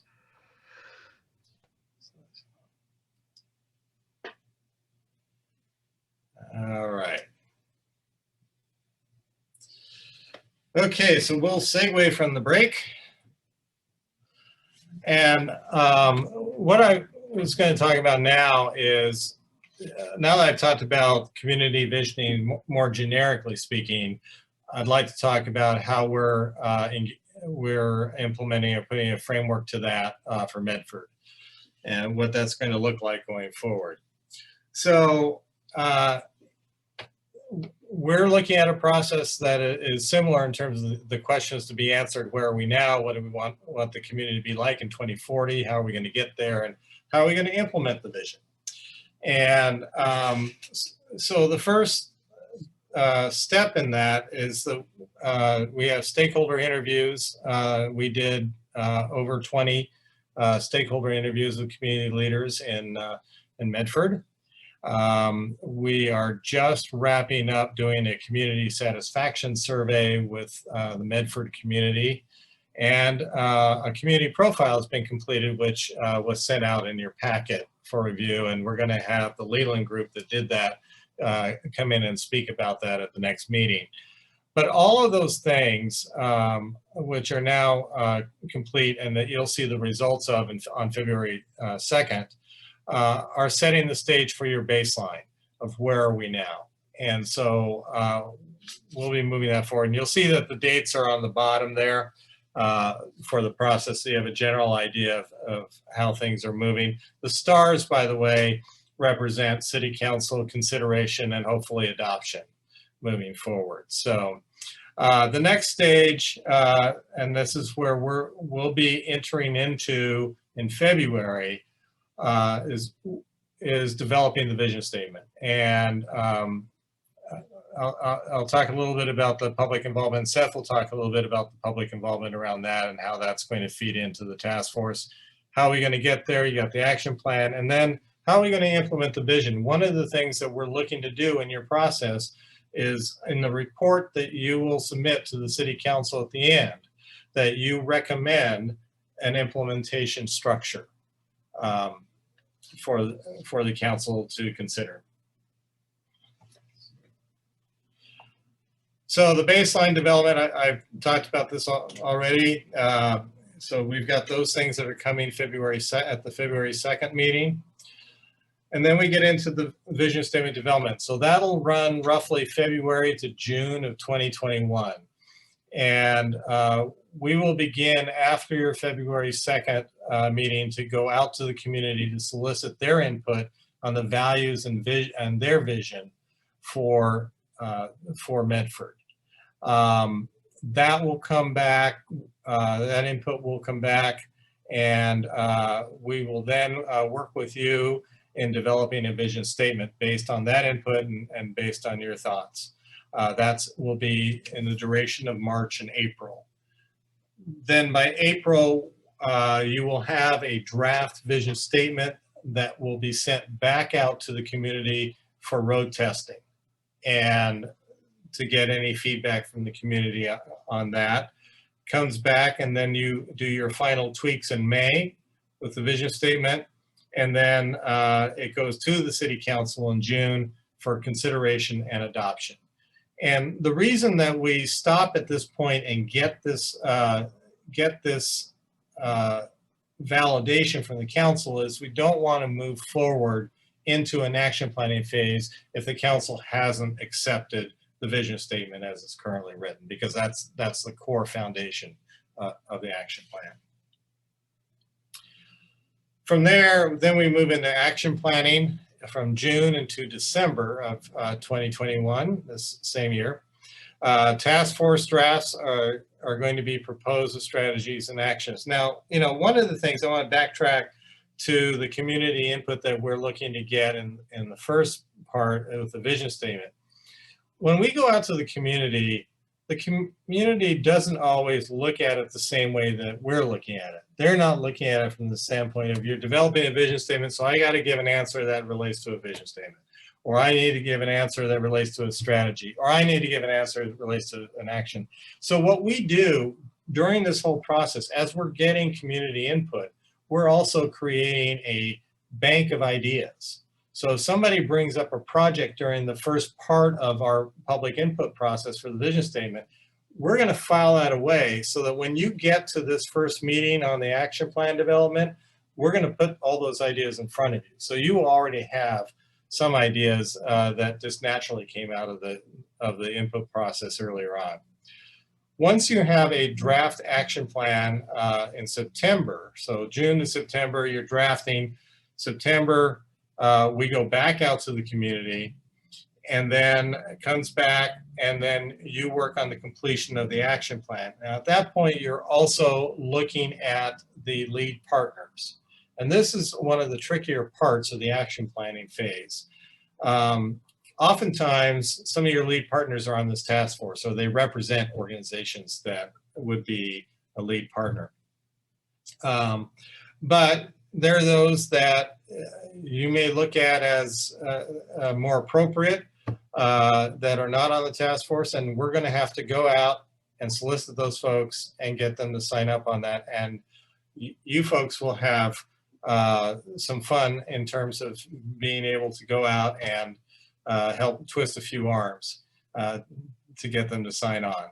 But hopefully by then they will have heard about it anyways. So, and so you do the tweaking, September, November, and in November, December, we'll focus in on the implementation framework. And then in December, it goes to council and for council consideration and adoption.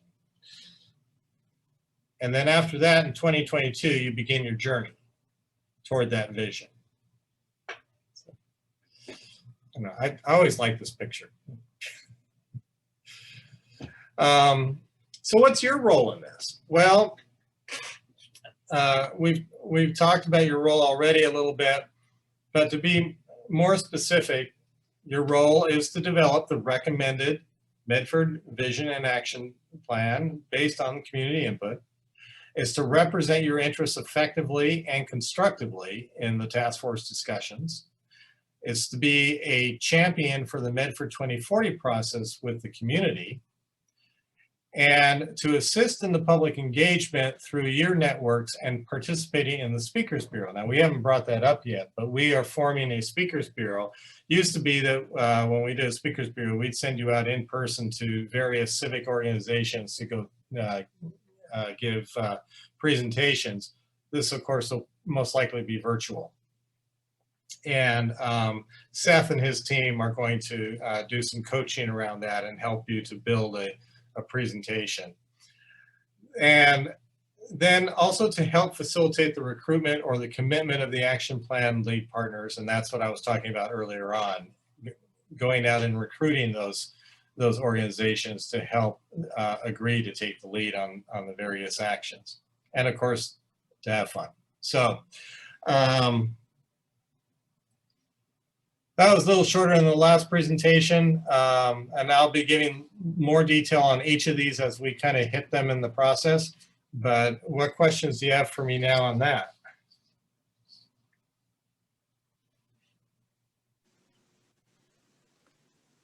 Any?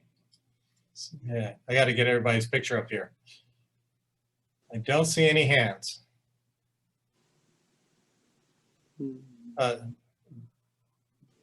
Daniel, it seems that we have answered all of their questions. That's pretty fantastic. I will expect that's setting the bar very high for all your future staff presentations. Yeah. Which is good, actually. It helps us catch up a little bit of time and gives us some time to talk about the public engagement plan, which I think is an important place for the committee to have some understanding and give some feedback. So I think let's roll over to public engagement. Okay, thanks, Daniel. So I just want to take a second to introduce myself. So I'm Seth Baker. I work for Malfoster and Alonji, and I'm a community engagement specialist. I've been working in community engagement for 10 years and on lots of projects that some people have talked about already today. I worked on the Hillsborough Airport Master Plan just a couple of years ago and talked to those folks who live underneath the helicopter routes. So I've seen a lot of things that have come up all over the state. And I've worked with Eric before too, and I'm happy to be collaborating with him on this. So I'm going to pull up some slides. Oh, I also wanted to say, I don't live in Medford, but my parents and grandparents grew up in Medford in the Rogue Valley. So I'm really happy to be working with this community down here.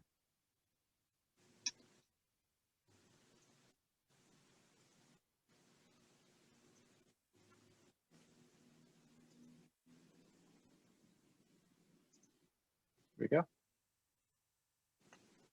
Okay, so part of your meeting packet included a draft community engagement plan, and I emphasize draft and also want to say that it's going to be a living document that will evolve as we hear from all of you and as we learn from the community as we're talking to them to try to make a plan that really fits the needs of all the people that we want to include on this project. I've been appreciating, as we've been talking to hear a lot of people valuing community engagement, as this is a community-driven process, along with equity and inclusion, and making sure we get all of Medford's community voices heard in this process. So this plan will describe how we, meaning the task force and this project team, will be including the community's perspectives in the action plan, and first of all, the vision statement and the action plan. And the key components of the plan that we'll be talking about are our goals for community engagement and also equity, the audiences we're trying to reach, the tools we're going to use to do our community engagement, and then a little bit on the work plan. So first of all, our goals are to inform and consult the community on this project, and particularly focusing, talking about focus for this project and staying on task, the vision statement and the action plan. And there's kind of a range of engagement activities we'll be using. And that is to raise awareness that this process is happening, not just for Medford residents, but for everyone in the Rogue Valley who lives, works, and plays in Medford. We want to share updates for what this task force is up to, and we'll find a way to share your meeting notes and make sure that people can keep track of the progress of the project, even if we're not specifically asking for public input at that moment. We do want to collect input to help you develop the vision statement like Eric described in the schedule. And then we'll be sharing that draft vision statement that you develop with the community to make sure we got it right and collect their comments on that draft. And then once you have the action plan, we'll be collecting feedback on that in a couple different ways. And last, we want to be transparent and make sure we're communicating, particularly at the end to close the loop, to tell the community what we heard from them and how their comments affected the action plan, or maybe how it didn't affect the plan if they were talking outside of the scope, just so that we're really specific and clear about how their input was used, and so they can see how it affected the plan as we start to implement it.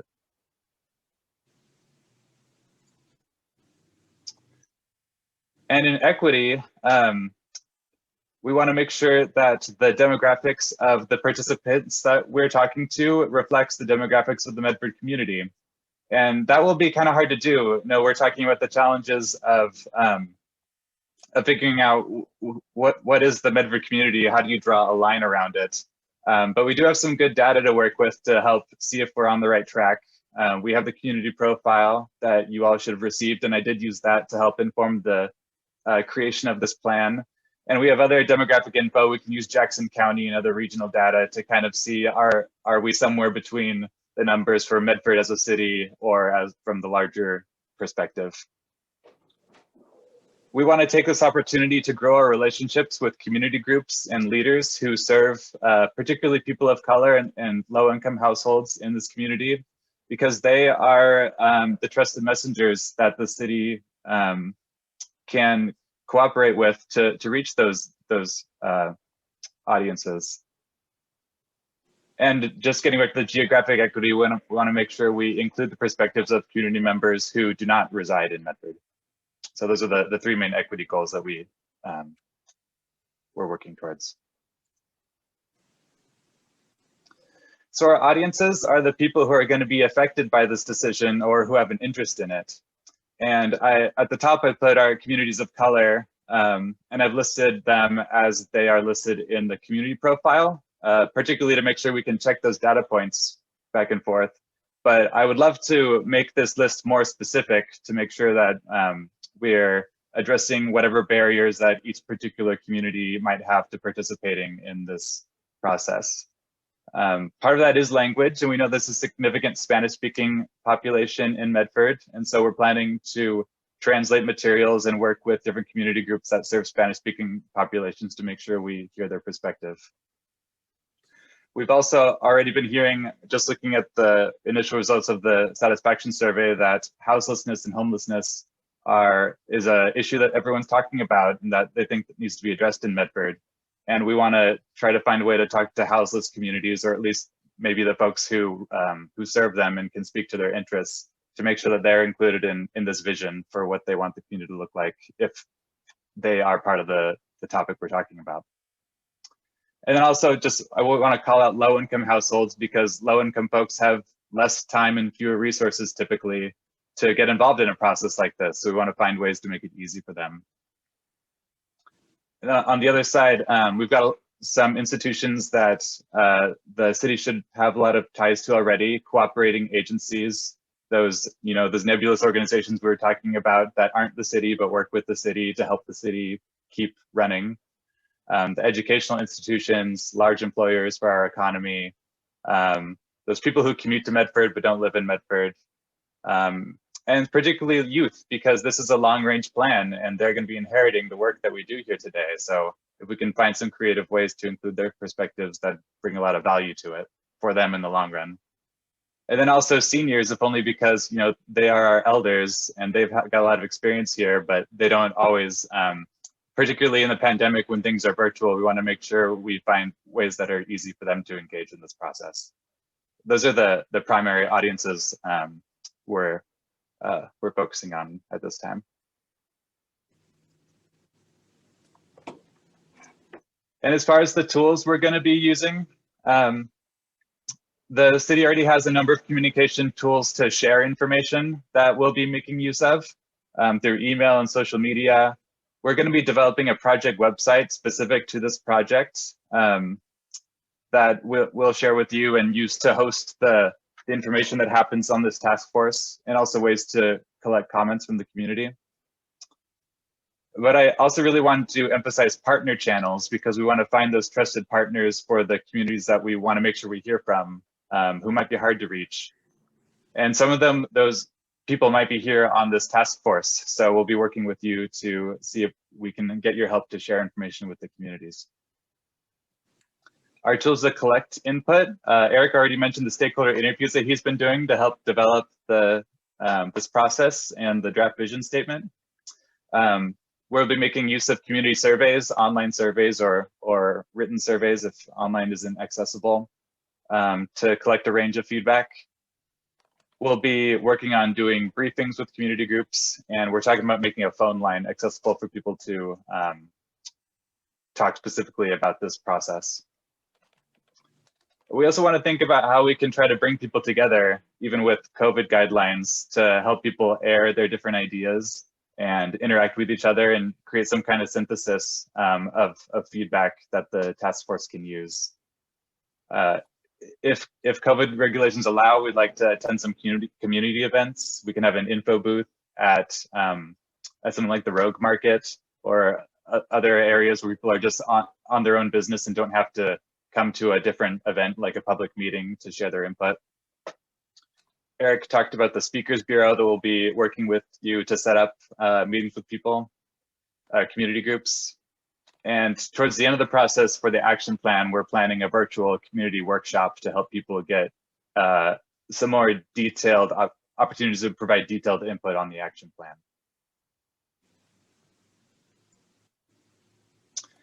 And then towards the end of the plan, there's a specific work plan. Eric already described the relationship between the community engagement and task force, and how you'll be working together to create the vision statement and the action plan. But I just wanted to say that the work plan at the back will start to get specific as far as when we'll be reaching different groups to try to get their input, when we'll be implementing surveys, when we'll be going back out to the community to get their input. And so there's some general dates in the plan right now, but as we start scheduling things, it'll get more detailed.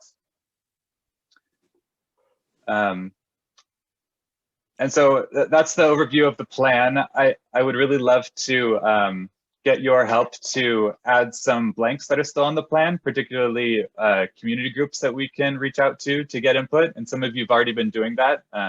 So if you have ideas on who we can reach or how we can reach them, please send them to KJ and I'll make sure that they land in the plan. Do we have any other questions at this time about the community engagement plan? Can you roll back the audiences section? Yeah, Denny, go ahead. And go ahead, Dave, or Daniel. I was going to tee it up and say this is an area where I think if there's any areas of emphasis or communities that we need to emphasize that aren't on here, it'd be great for the staff and the consultants to know that now. So I've taken a look at this. I know Christina has. We thought this covered it, but if anybody knows of a group that's probably we should pay special attention to that we might miss otherwise, go ahead and speak up or shoot an email out. So that was my only comment. Denny, go ahead with your thoughts. Yeah, Seth, a quick question, and maybe Seth and Eric both can weigh in on this. When you go out and do the community engagement plan and do the work, and you collect a lot of data, we do this quite often, and we have to be careful not to aggregate it and say the picture is the aggregation of the data.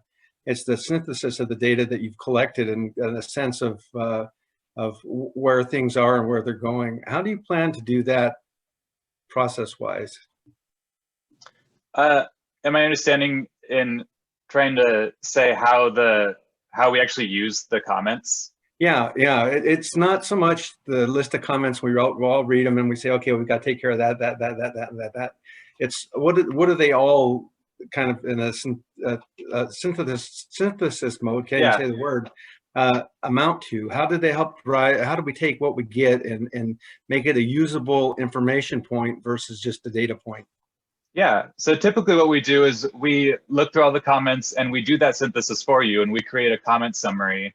And we use our knowledge and collaboration with Eric of where we're trying to go with the plan to bring everything that's relevant and aggregate it up into a way that the task force can use in consideration when you're developing it. And that's usually a lot more zipped up and high level and really at that broad brushstroke perspective that Eric is talking about anyway. So usually in the form of a comment summary. Okay. Thank you.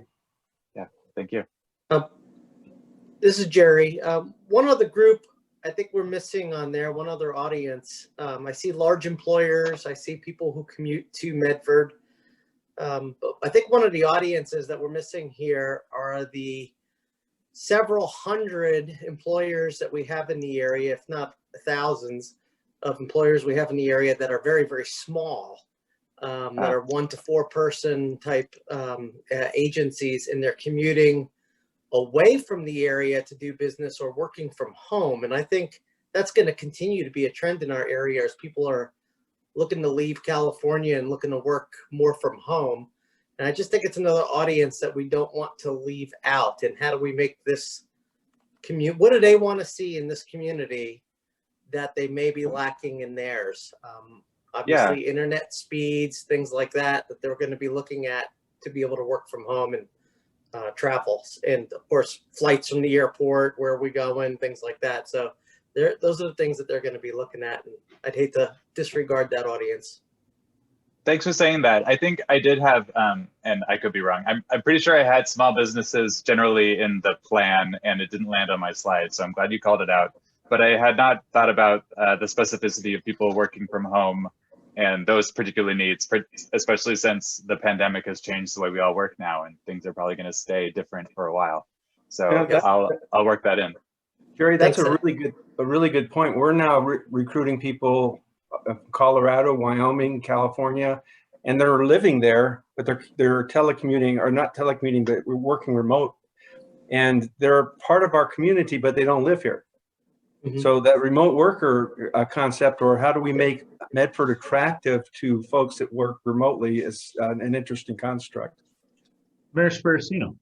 Yeah, and basically, Jerry kind of stole my audience, but and then it looks like it's kind of morphed a little bit. I think that's 2 different things. I think we'd like to say small business as an audience and remote workers as another audience, because they have 2 unique demographics there. So I think we need to address both of those audiences. Great, I got that down. Thanks. Agreed. Other questions or comments on the preliminary communications plan and strategy? Like Seth said, we're going to be looking at this a lot. It's an iterative process. As we get feedback, we will get better and better each time we go out to the community. But I would say if you want to read the document later in more detail and email comments later, that's fine by me. And KJ, tell me differently if you want them to go through you or or just straight to me. We got a bunch of hands there. So let's start with Milo. But you got to unmute yourself. I'm going to bring the presentation down so I can see you all. Milo, looks like you're still muted. Milo, you're muted, buddy.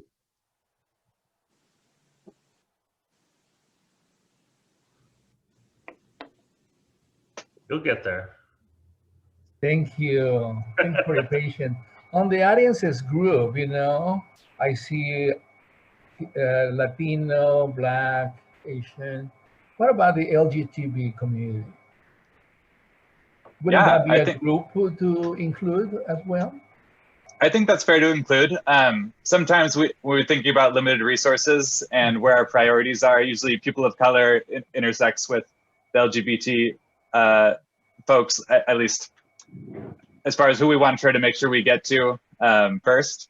But I'm happy to add LGBTQ to the audience.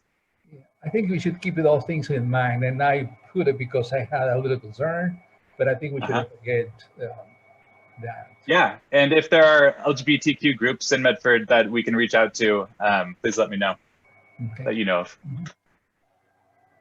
Carol, you want to go next? I also was thinking about the small business, but I'm also looking at the combination. I'm not sure what you would title this, but I don't know if that's a Chamber of Commerce in terms of, or big idea people on development and bringing in more high educated job companies, tech companies, that kind of thing to our area or whatever. So is there any overarching umbrella group that would be that audience? Well, I think any economic development groups in general, is that kind of what you're thinking? Sure, yeah. Yeah. Okay. Marta? Yes, thank you. I don't have a buzzword tagline for this, but Just describe it. say again. I said just describe it. Yeah. Yes. Folks who access services in the community, those who reach out for help. We have quite a network of not-for-profits. So I think we need to have some input from not-for-profits that help people make it in Medford, and folks who reach out and obtain that help in Medford, whether residents or not. Maybe there is some intersection and overlap with other groups as well. And a question I know that I would like to have answered before I go to a city commission meeting that starts at 5 is, I know one round of surveys about the community from the community just closed. I was wondering if that survey was available in Spanish also. Thank you. It is, yeah. Great. Do you need it? That's all I needed to relate to the commission. Thank you. Yes. Mr. Densmore. The risk of touching a hot stove. At this moment in our history, I've never been so mindful that there's a very large population of people, some very, very, very good people, who have been so alienated from government that they wouldn't look at our websites. They wouldn't. I'm wondering how we begin to broaden our outreach in a way that invites people in. I had a friend who used to say that in politics, there's the saints, the sinners, and the can-be saves. The saints are always with you, the sinners will never be with you, but there's a population of people who do want to, I believe there's a population of folks who've been so driven into silos and tribes over the last decades that they're alienated from this process that we're embarking upon, but it's their community too. And the more that we're able to engage those folks, I think the bit more successful our plan will be.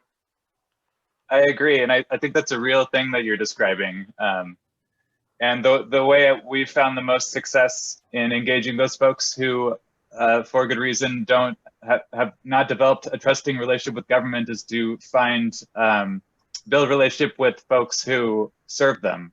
So build relationships with the community groups where they go for resources, and see if we can gain their trust and see if they're willing to carry our message for us to the people they serve. And so that's primarily where we found the most success reaching those folks. And Eric, Eric, we're going to try to do. Feel free to correct me if I'm wrong or jump in with additional information. I think as we communicate this out, it's important for us to make a distinction that this is not a plan for the municipal government. It's a distinct document. We are a distinct organization. And while we're operating under the auspices of the city, we're not really here on behalf of the government. We are here soliciting input as a cross section of the community. And I know that's not a silver bullet, but I think when you're reaching out to the groups that Al described, that is helpful, or it's a good way to lead off. So other questions, comments on communication? All right. Thank you, Seth. And you'll be back at the next meeting with a bunch of data and stats and other stuff for us, I presume. So we look forward to it. Absolutely. All right. You've got logo. Who's on logo? I do. Okay, That's well, me. you're still here. All right. I'm here. Let's talk about the logo. Okay, 1 second. While Seth is loading that up, that was one of the things I meant to bring up in my presentation, just to get some context of what Seth's about to show you. You know, to your point, Daniel, in terms of this process being not just the city, being a community vision, being able to have a logo that is uniquely for this project is another way of being able to communicate this. The other point that I'd make is something that will live on past the adoption of the vision and action plan, but will be used as you start implementing things. And when people see a logo at a construction site that says this is a Medford 2040 project, and they realize, oh, this is something that came out of the vision. So that's one of the reasons we want to talk about the logo today. So Seth, it's all yours. Okay.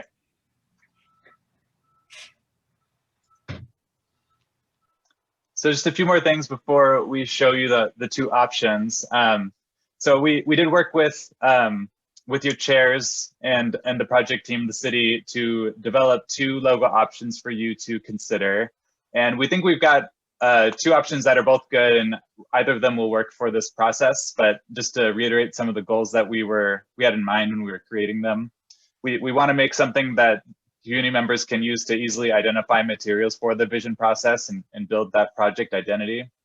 We want that identity to be separate from the city, so it's a distinct process, but still related to City of Medford as the sponsor of the project. And we decided to go ahead and use the Medford M, which the city does use, but also our colleague here at Travel Medford makes use of as a regional symbol that was developed through focus groups with the community members that is representative of the Medford region as a whole, and not the city government individually. So I'll go ahead and show you the first option. So this is option one, and there's two versions, what we call a vertical or stacked logo, and then a horizontal version of the logo. So it makes use of the Medford M, the first one with the border around it. And it does use the city's colors, but it's not strictly a city product. And I can show you some applications of how it might be used, although I think I might have been large used too much, a little fuzzy, but we can use them on documents in different ways and in online products. And that stackable version just mostly means, as far as online, is if you get down to a mobile version, it'll compact itself into the stacked version of the logo. And then option two, it's a little bit more fun and colorful, but still versatile and able to be used the same way. I like this because it gave me, well, I guess maybe I shouldn't say why I liked it, because I'm going to ask you guys. But here's another version of it, and I can show you how it might be applied, and then we'll talk about it. But same old thing, but here's what it might look like.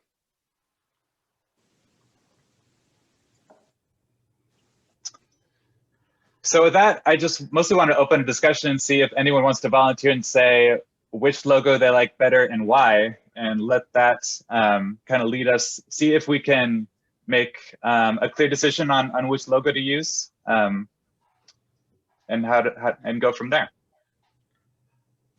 I'm a Is there finance anyone- guy, so I had very little to add to this discussion when I saw it initially. So I'm really hoping the committee can come through here. So Carol, go ahead. Well, I put my vote for 2. It's bright, it's contemporary, it's colorful. It seems to speak a lot of hope. So I like it. Great. Thank you, Carol. Eli? I would just make mention, first, I like the continuity of keeping with what we've done with Travel Medford and the Chamber with the M. Personally, I lean towards number 1, horizontal.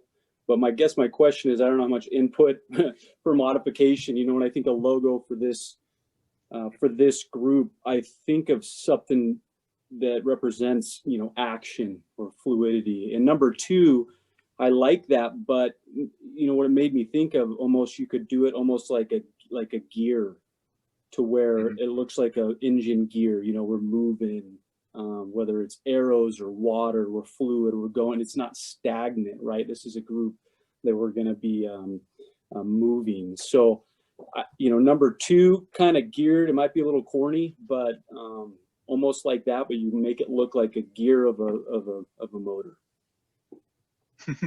I see a thumbs up from Al too. Typically with this, when I present 2 options, I usually listen to what everyone likes about the options, and then I can offer to take what you liked and present a third option that sort of combines those things. Is there a I saw a second for the gear analogy. Is there, it seems like we're kind of leaning towards 2 in general to begin with. Is there anyone who really likes number 1 and wants to say why? Danny, go ahead. I actually lean towards number 1 because it's number 2 is too distracting. Too many things going on for me. It's number 1 stacked is simple. It's harmonious with the community that we live in, I think. And it's not as busy and distracting. Denny, is it the color that is distracting for you, or is it the additional pieces around the icon? I don't know where to look on the bottom one. I don't know where to look. Where is it? The blue? Do I look at the orange, the green? It's not precise. Okay. You have to take your eye and let it wander a little bit. But there's we've got 20 people who'll have 20 opinions. Yeah, I hear that.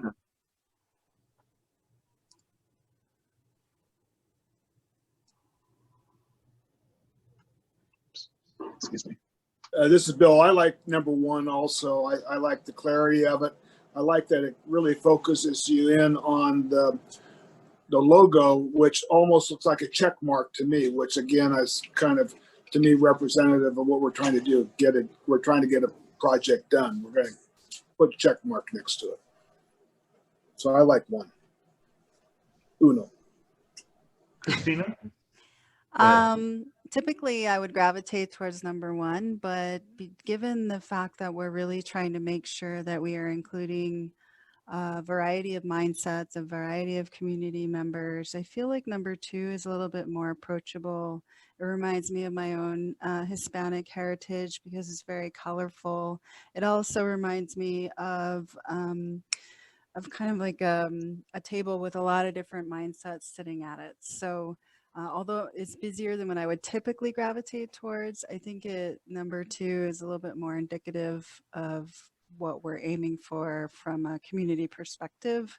My only feedback is just that beyond that is just that for some reason I don't like the tone of the orange. Okay. So I think if it was more subdued, it might be a little bit easier for people to kind of focus on what it says. I think the color of it actually maybe distracts a little bit. Okay. Thanks. Yeah. Hi, this is Lilia.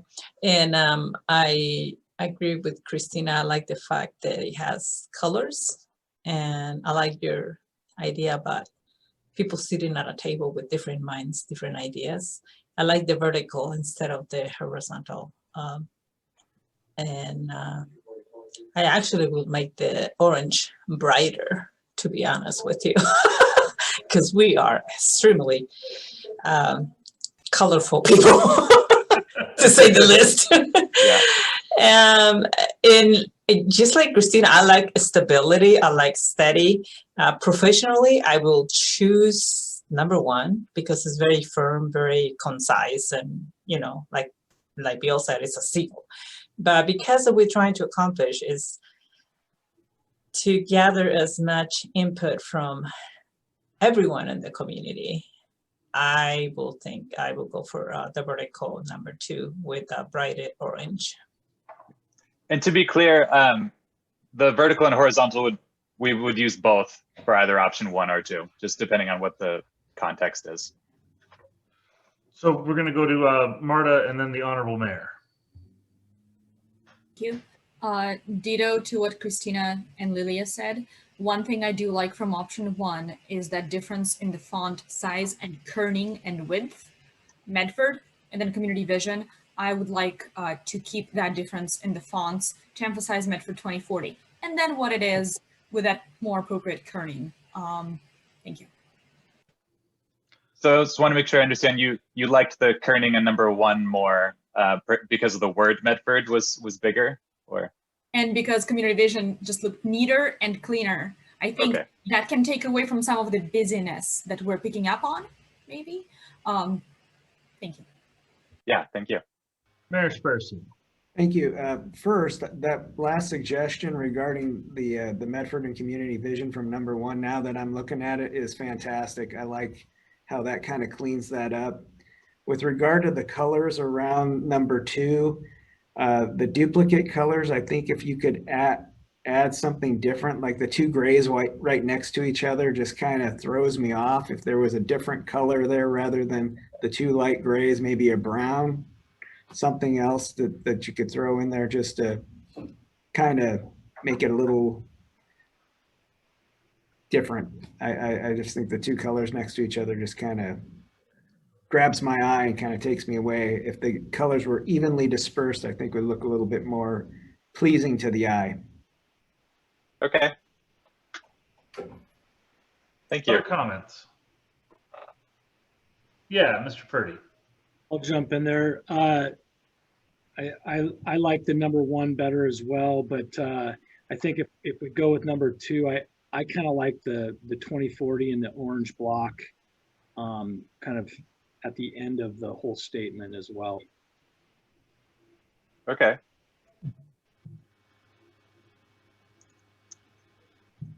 Anybody else? Back up to Milo, yeah. Okay. Like the major, I like the second one because it's different. And I think we want to be different. We want to be new. It's a new opportunity. We're here to not to conform like to the number 1, like it's more appealing to our eyes, but we want to show inclusivity, and this is a good way to do it. And I like the addition of the color. One of the 2 gray should be a different color, maybe a brown. Why not? Number 2. Thank you. Seth, does that give you enough to go chew on and come back to us in 2 weeks? So I'm hearing that for a lot of different reasons we like number 2, but particularly when we talk about number 1, it's usually the cleanliness of it and how it's less distracting. It's more straightforward. But we really like the idea of the colors sitting together around the wheel, showing diversity, showing vibrancy, showing newness. And so maybe I'll go back to my designer and give that input and see if he can bring some of that straightforwardness and the things that are distracting you in number 2, but keep that idea of diversity and vibrance in the next version. Thank you, everyone. Yeah, thank you. This is all really great. That was an order of magnitude better than the feedback I had come up with in my head. So I think that was okay. That's the end of our scheduled business for today. We are a little bit ahead of schedule. I think that is fantastic. I do want to note our next meeting is incredibly full, so we are adding an extra hour. I promise this is probably the only time we will be doing that. But it is important for us to take the time up front to give instructions and marching orders to staff and to the consultants. So does anybody have, now that we've sat through the high level overview of what we're doing, Are there any concerns, or is there anything that after watching this for a couple hours, somebody said, gosh, we have totally missed something? Or is there something you thought that would be a part of this process that isn't? It's easier to address this stuff up front. So just before we adjourn, I want to make sure that everybody's got a chance to speak up if they feel like something is missing from this process as we plan out the next year. Hey, this is Lilia. I don't know if eventually we are going to cover this, but one of the things that came to mind with reaching out to small businesses, and somebody mentioned there's tons of them in Medford. And the ones I'm referring is to all the small Latino businesses that we have. And they're not going to be looking at the City of Medford website. So one of the suggestions that I have is to do in-person contact with the business owners. And it might be something that in the future we can look into it. Just like we did the community rejuvenation program that we had at MPD, where we actually go home to home. Well, we're not going to go to home, but we could go to businesses that are here in the community and see what they would like to see Medford in 20 years. How would they like to see what, you know, and this will be, and it works better than Milo and everybody can relate to the fact that we do better person-to-person contact. And we have done that in the past with the businesses that we have here, and it works better. So I just want to throw that out there because it's a reality, and they're very busy people and they're not going to be looking at our website. But it's important that we get their input, I think. Thank you. Lilia, do you know, is that something that you have done personally or staff you've worked with? Okay. I've been here over 30 years. People know me really well, and I've been with the city for 13 years. And so we have a great relationship with the community. She is the go-to person in the Rogue Valley for connecting with the Hispanic community. So that's why she gets to be on every important committee. So, all right. Christina? Actually, I just had a quick question because on another call, we had some community leaders that said just by the very nature of the timing of our meetings, it made it exclusive. And I know that this is a public meeting. And so I was just curious if someone were to ask if they could have access to this recording or wanted to get information on what the task force is up to. Does everybody on the call feel comfortable you know, knowing where to send people to get that information? I will feel much more comfortable once the website is up and running. Is it up and running? It is not yet, as far as I understand. I think that's really important. Do we have a sense of the timing on that? Yeah, actually, this is by design. We were going to launch it after the next meeting because we wanted to solidify the logo so we could use the logo on there. We also wanted to be able to put some things in front of you that we'd like to take out to the community first. So, but it should launch very shortly after the next meeting. Okay, thank you. Eli.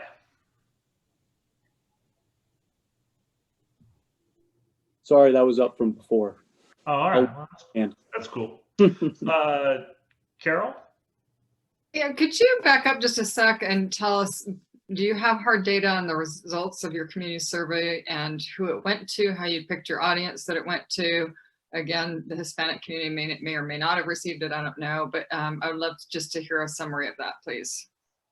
So you are going to get a summary of that at the next meeting. We wanted enough time to put it together in a form that would be most helpful to you. And it just recently closed. But maybe Seth can talk just a little bit about kind of how it got out and number of responses and that sort of thing. Yeah, so it closed this morning, and I had worked with KJ to develop a distribution plan for it. We did work with the media, and we worked with folks who agreed to reach some Spanish-speaking groups. It was available in Spanish. we've gotten over 1,000 results, so we're pretty happy with that. And some of them, many, I don't want to overpromise numbers, but we did hear from folks who said they speak Spanish at home. Other questions, comments, words of wisdom for the consultants? I just can add a little bit to what Seth and KJ have done. We basically got contact of the Spanish radio station, and he is very interested in doing like a series because of the project is a year long and also is a 20-year project. So he's really interested on having at least once a month, either somebody call on, well, that will be me actually, and having and having a conversation where we are with the progress. So he was, and this is all free advertisement, is free PSA. It doesn't cost anything to the city. So I just want to give you an update on that.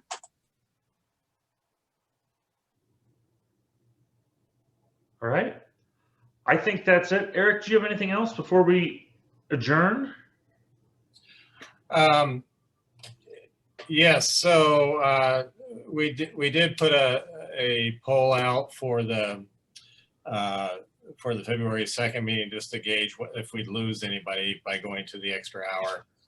So if you haven't had a chance to get back to us on that, it'd be good for us to know.